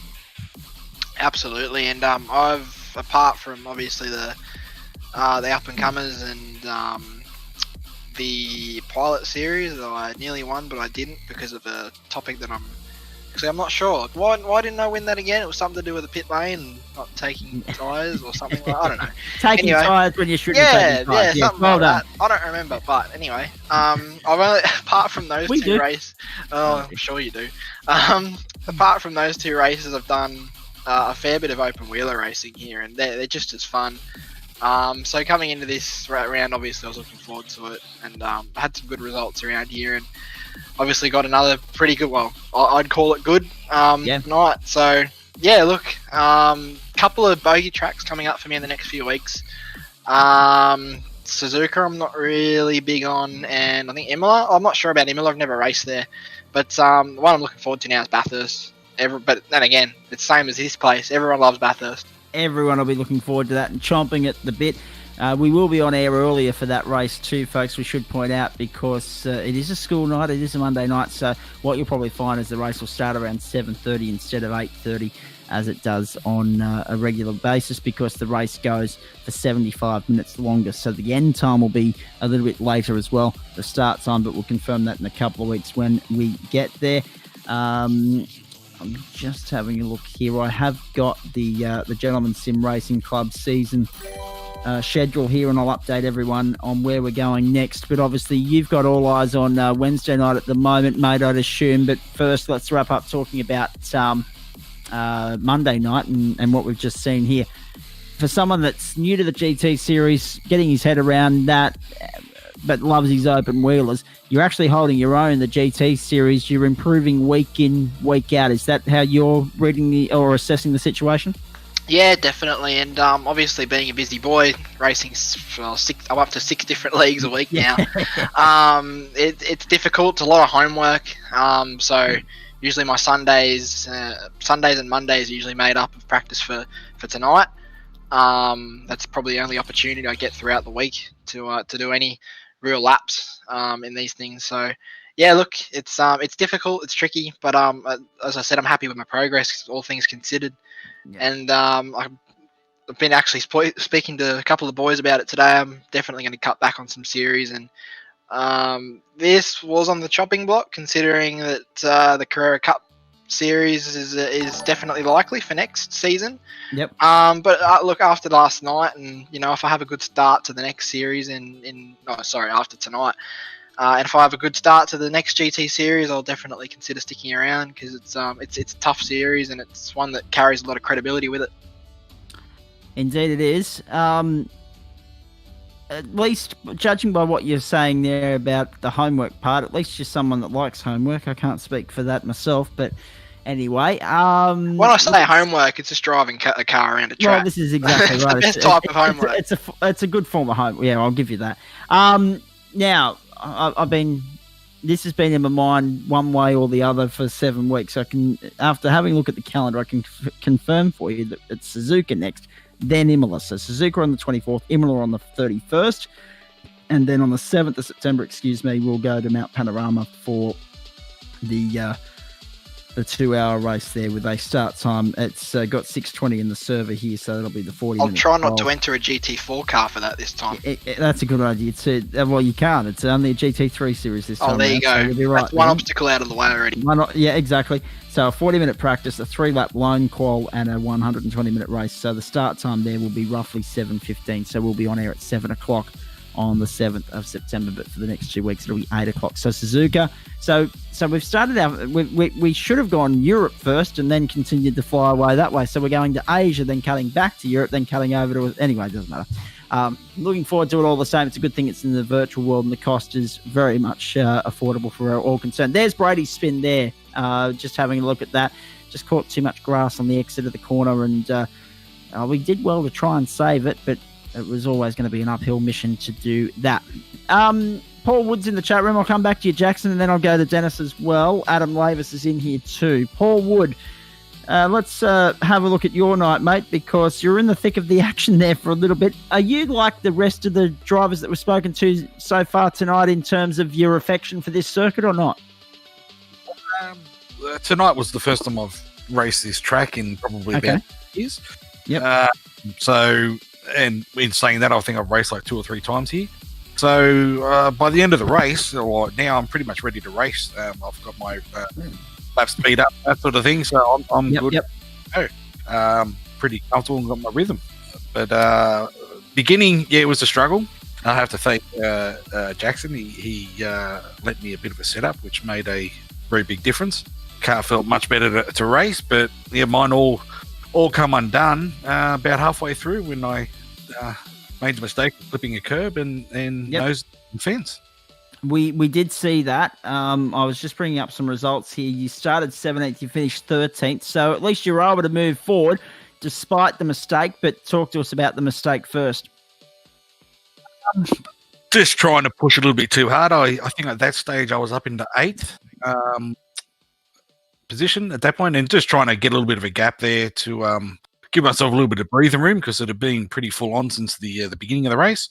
And I was just sort of cycling through, setting my pits up, ready to go, because my plan was to actually come in that lap. But the incident with the ball kind of forced that pit stop. But yeah, just coming through on the, I don't know what the part of the track's called, but I just clipped the inside curb, one make just after where Brady had his spin. It just unsettled the car, and that was it. Once I dropped the wheel on the grass, it was all over. Passenger. Yeah, so turn 9 and 10, bringing you and Brady undone respectively. Quite interesting. Nice fight back, as we say. Looking at everything else that's coming up, obviously 3 rounds to go. What's the best you can hope for in terms of race results in the championship now? At the moment, a consistent race without any mistakes would be nice. Yep. I'm looking forward to Bathurst. I always enjoy Bathurst. But Imola is going to be interesting. It's not a track that I'd say I enjoy, but I usually get reasonable results there. I don't know why, but Suzuka, I think if with the setup tonight, might actually help. So, yeah, looking forward to some better results. Let's put it that way. Tonight was really should have been a top 10 finish for me. But, it's not what happened. It's the way things go. No, and from memory, are you running the Merc? I am, yes. Yeah. So, same question to you that I asked Brenton. Are you feeling as though that car is still a little bit hamstrung given the balance of performance update midway through this series? Yes, definitely. Okay. It's not what it once was. But like I said, the Jackson setup really did help me a lot tonight, just in the car being a little more settled. which allows you to just concentrate a little bit more, push that a little bit harder. Where prior to that, I was on struggle street. It's couldn't hit any curbs here. The Merc just for some reason now just does not like hitting pretty much any sort of curbs. They've got to be virtually flat. But since the update, it's I hope they fix it soon. Let's put it that way. For sure. Maybe in the next 2 weeks so that everyone can have a crack when we get to the mountain. We'll wait and see. Hey, Jackson, how are you feeling with the Merc based on the comments of what you've heard from Brenton and Paul? I mean, look, I watch Hobbo every week, and of course he's the benchmark. And he's in the top 3 at the moment. So I'm like, I don't really have any car-related excuses at the moment. Just the man sitting in between the steering wheel and the seat.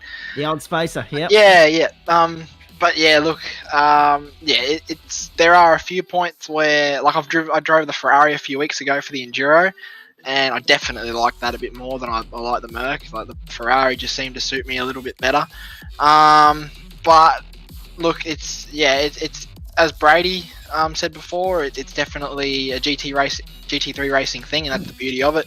You're going to have a strong car, you're going to have a car that's maybe not as strong in some places, so part of that is just dealing with it, using the strengths of the car, and using the disadvantages to the other cars have to your own advantage, I guess. For sure. Now we're following Brady McHugh on our screens here around Australia and around the world on Facebook Live, on Twitch, and also on YouTube for Dual Drift Esports.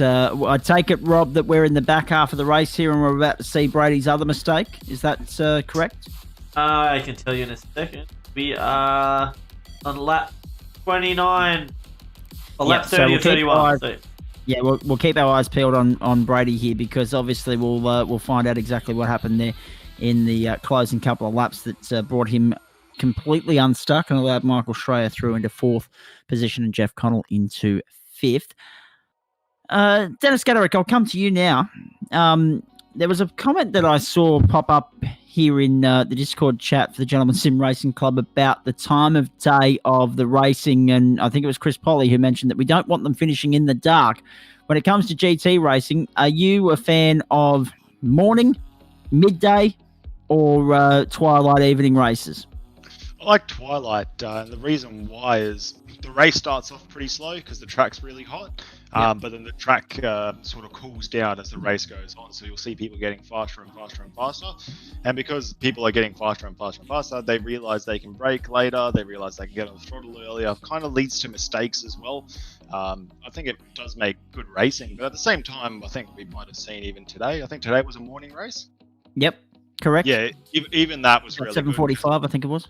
Yeah, that's it. No, it really made the racing interesting, because what I think tends to happen is I was watching my lap times go down quite a bit. I think at the end, going from like a 20, what was it? It was a 21.3. I think it was my quickest lap. By the end, I was doing 22s, and I think you start to realize that your car's sliding around a little bit, and it's kind of difficult to. Not exactly to come to terms with, but you really have to sort of use your brain. So, to be honest with you, either one, just maybe midday is a little bit sort of the same, but yeah, either morning or twilight, they're really good races. Yep. All right, look, we're still following Brady here, because obviously whatever took him out of the race is going to be shown in a matter of seconds or minutes. So keep your eyes peeled. Oh, there it was, off the circuit there on the exit, going up over the rise. So there were a couple of errors in quick succession there that brought him unstuck, and you could see that Jackson was piling on the pressure by this point. Round onto the main straight across the start-finish line. This was the start of the last lap now. He'd gone from 4th back to 6th. And it looked like he just got a slowdown penalty coming out of turn 5, because there was no other reason to suggest why Schreier and Connell could have gone past him that easily. He does have interesting incident with Connell. Okay. Okay, I'm with you. So there was an incident with Jeff that we actually didn't see. Adam Lavis, you have obviously jumped into the chat room because you're in charge of looking after our championship points. Firstly, tell us about your race, and then secondly, anything to report from race controller Michael Porter. Well, if that's Michael Porter about that, I didn't hear. I don't know. I only heard what was talked over the race comms. Okay. But my race was, the first part of the race, it was basically just dodging landmines because Yeah. everyone in front of me kept having spins or incidents, and always was the car in there it front of me, so I had to do avoiding action, and other people got past me. So I kept losing places from other people's incidents. It was very frustrating. There it is. Oh, there he goes. Around on the got too much curb and into the wall. Yep. So now you saw what happened to Brady McHugh, folks. Why he dropped off the screen there at the very death of proceedings. Continue, Adam. Sorry. So yeah, it was just a matter of dodging people, and like I got frustrated because, as I said, I'd have to dodge somebody, and then people that already either got past or were trying to get away from would get underneath me. I'd be before them again. So, and then I tried to do an undercut strategy, and I made some mistakes, and it didn't work. So, and then the end of the race, it was I had Daly, I had Richard, and there was somebody else that was in front of me, and the three of us were pretty much just like swapping fastest lap time between us. Like one lap I'd be green, then they'd be green, so it wasn't quite catching the gap. It was just basically static for the rest of the race. I couldn't quite get into the battle, so it was a pretty lonely race. Indeed. Thanks for sending through the championship ones. I'm going to update them in just a moment. Continuing on from what I was talking with Dennis about, to Jackson and Paul. Day or night racing? What's your preference when it comes to GTs, boys? I love my night racing. Being a karter and racing under lights, that was my favourite conditions to race under. So anything under lights, I'm a big fan of, and obviously the track conditions really good under lights too, because you haven't got the UV rays hitting the track. So yeah, give us a night race, I say. Yeah, for sure. Just find a track with enough lighting first. Yes. So that Rob can do his job as well. I don't know if they produce lighting artificially like some of the games do on PlayStation, but and you've got to have a broadcast quality lighting products. So there's no doubt about that. Paul, what about you? I don't really have a particular preference, to tell you the truth. Okay. Obviously prefer. I hate it when it's really, really hot. But yeah, I'm partial to anything. A bit of a mix is good. It keeps things fresh, and depending on the track as well, it can really change the dynamic of the racing, can cause really close racing, especially night racing. More chance for mistakes, and the track's usually cooler, so a bit more grip. Indeed. Now, looking ahead as we start to wrap things up here, it's been a pretty big night, hasn't it? A lot of good racing on the agenda from Barber Motorsports Park. Probably the race of the season, as a matter of fact. Pro-Am, I mentioned earlier, was won by 15 seconds. I didn't mention that Glenn Riddell had just 1.3 seconds up his sleeve at the end of the day over Luke Turner and Peter Hunter, but it was just a two-car fight for the lead there. Whereas in our server, the pro server that you've been watching on Dual Drift Esports, 2.6 seconds separated first and third. It was Ferrari from BMW, from Mercedes, just that old wash, rinse, repeat, except with a little bit more unpredictability than what we're seeing in Formula One at the moment. We're still seeing Ferrari, Mercedes, and BMW at the pointy end, but sometimes the order is jumbled a little bit. Michael Schreier in for fourth, Jeff Connell, Jackson Rayhana, Ross Ponting, Maverick Benson, Richard Hunter, and Jared Daly, the top 10. Outside, Adam Lavis, Aaron Cooper, Paul Wood, James Wilkinson, Nick got into 15th position, the last car home on the lead lap. Brady McHugh 16th, then Chris Stark, Warwick Sharp, David Johnson, and Gary Cousins. Paul Jansen, Dave Farrelly, Bevan Moyes, Peter Matson, Michael Hammond, and Jamie Welch rounded out the field after 32 epic, enthralling, encapsulating laps of Barber Motorsports Park. Getting ready to wrap things up here. The fact that you're watching the little pug dog flying around on your screen there is a sign that I've got to wrap things up, folks, because we've run out of content to show you. Looking ahead, of course, Wednesday night it will be the up-and-comers and also the TCR GT4 double. I'll bring Jackson Rayhana back in for his thoughts on that, firstly, because it's Virginia International Raceway, mate. It's a track that's going to be new to some of us. Yeah, definitely new to me. Still haven't started my homework on that track, I hate to admit. That'll be the task for tomorrow and all of Wednesday. So, yeah, I'm looking forward to it. I'm always looking forward to a new track. I'd only driven Barber for the first time before. Yeah, that really good night I had a few weeks ago at here in the Up and Comers and Pilot Series. So, yeah, hopefully I can have another night like that. But Virginia, I do like my American tracks. You certainly do.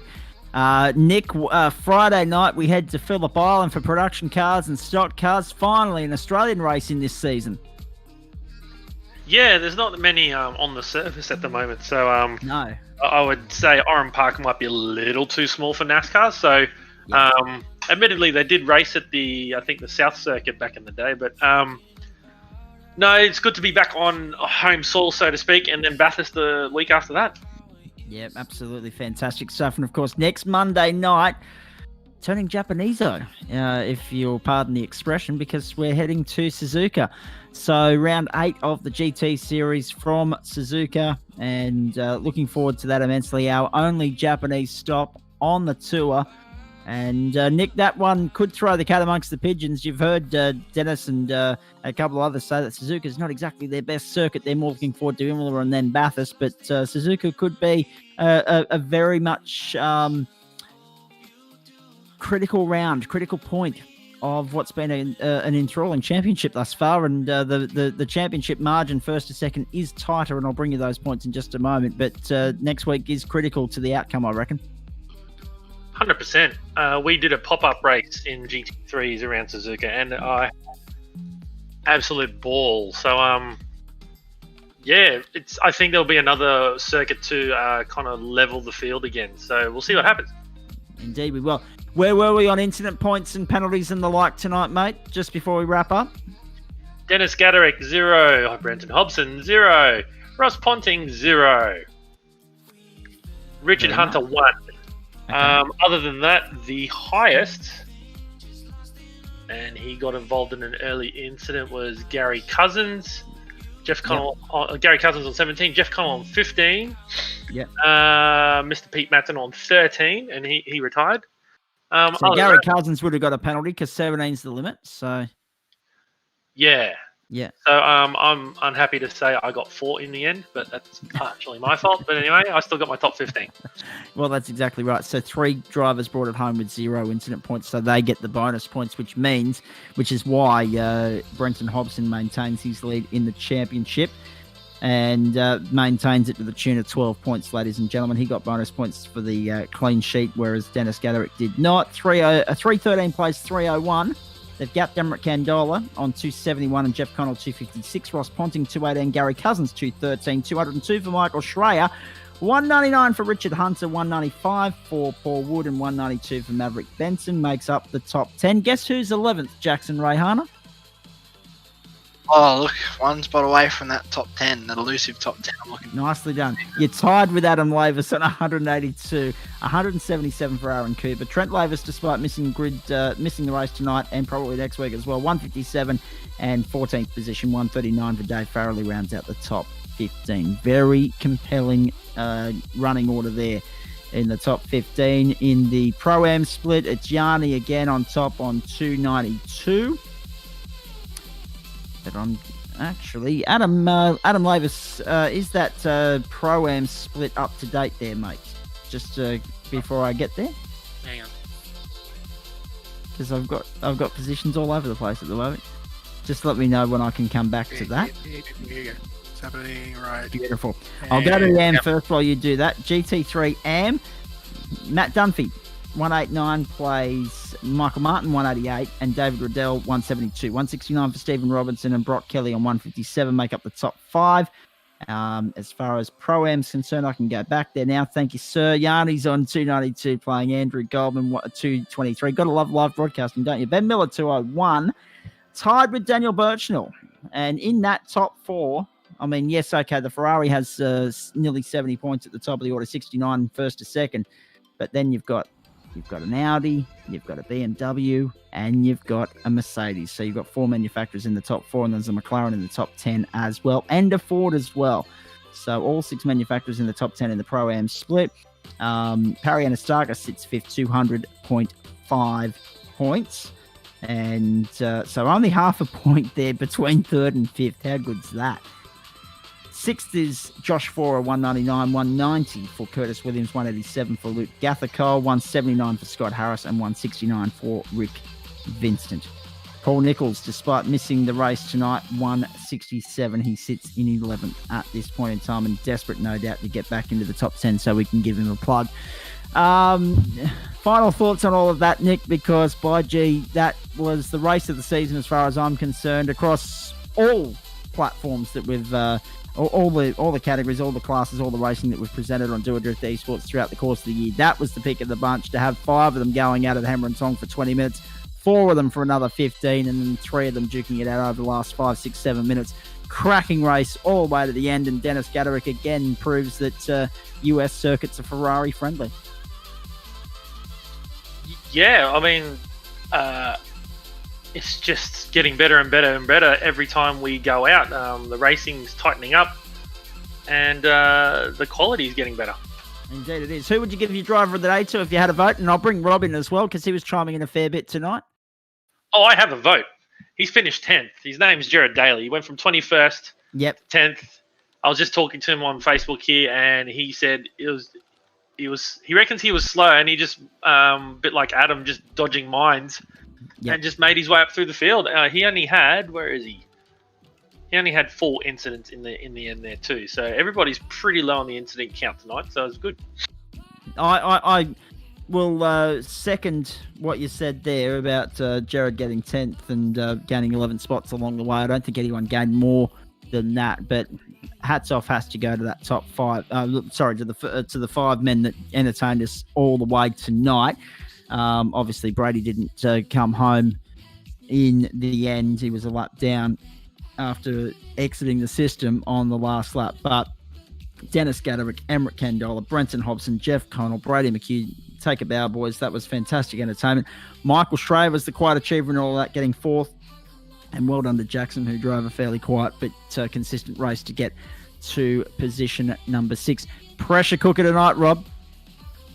Yeah, look, when it comes down to who was the driver of the night, I only got to look at 5 cars all night, so I'm very limited. This is true. So I reckon, if I had to say, for the most part, I'd probably go with Amrit. Amrit was, like I said, at one point it looked like he was just in charge. Like it looked like he was toying with everyone. Like he was letting them have a go just to be like, yeah, I'm kidding, and close the door again on them. I don't know if that's what was happening. It just looked that way. As I said, it just looked like he was the conductor controlling the orchestra. Definitely, and I know he had. We'd been waiting for him to have a big win, which he did the other week. And I think he's staying pretty consistent and be up there. And I think we've actually got quite a few drivers. I mean, the fact we had 5 of them having a fight for most of the race, it's showing that a lot of them are getting more and more consistent being up the top of that field. But I think I'd have to stick with Amrit Condola.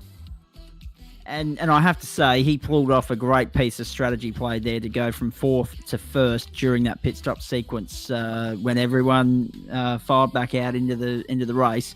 He was the man leading the way for a long while there. Unlucky not to convert it and win the thing, but tremendous performance to come home in second all the same. So well done to Dennis Gaderick getting the job done.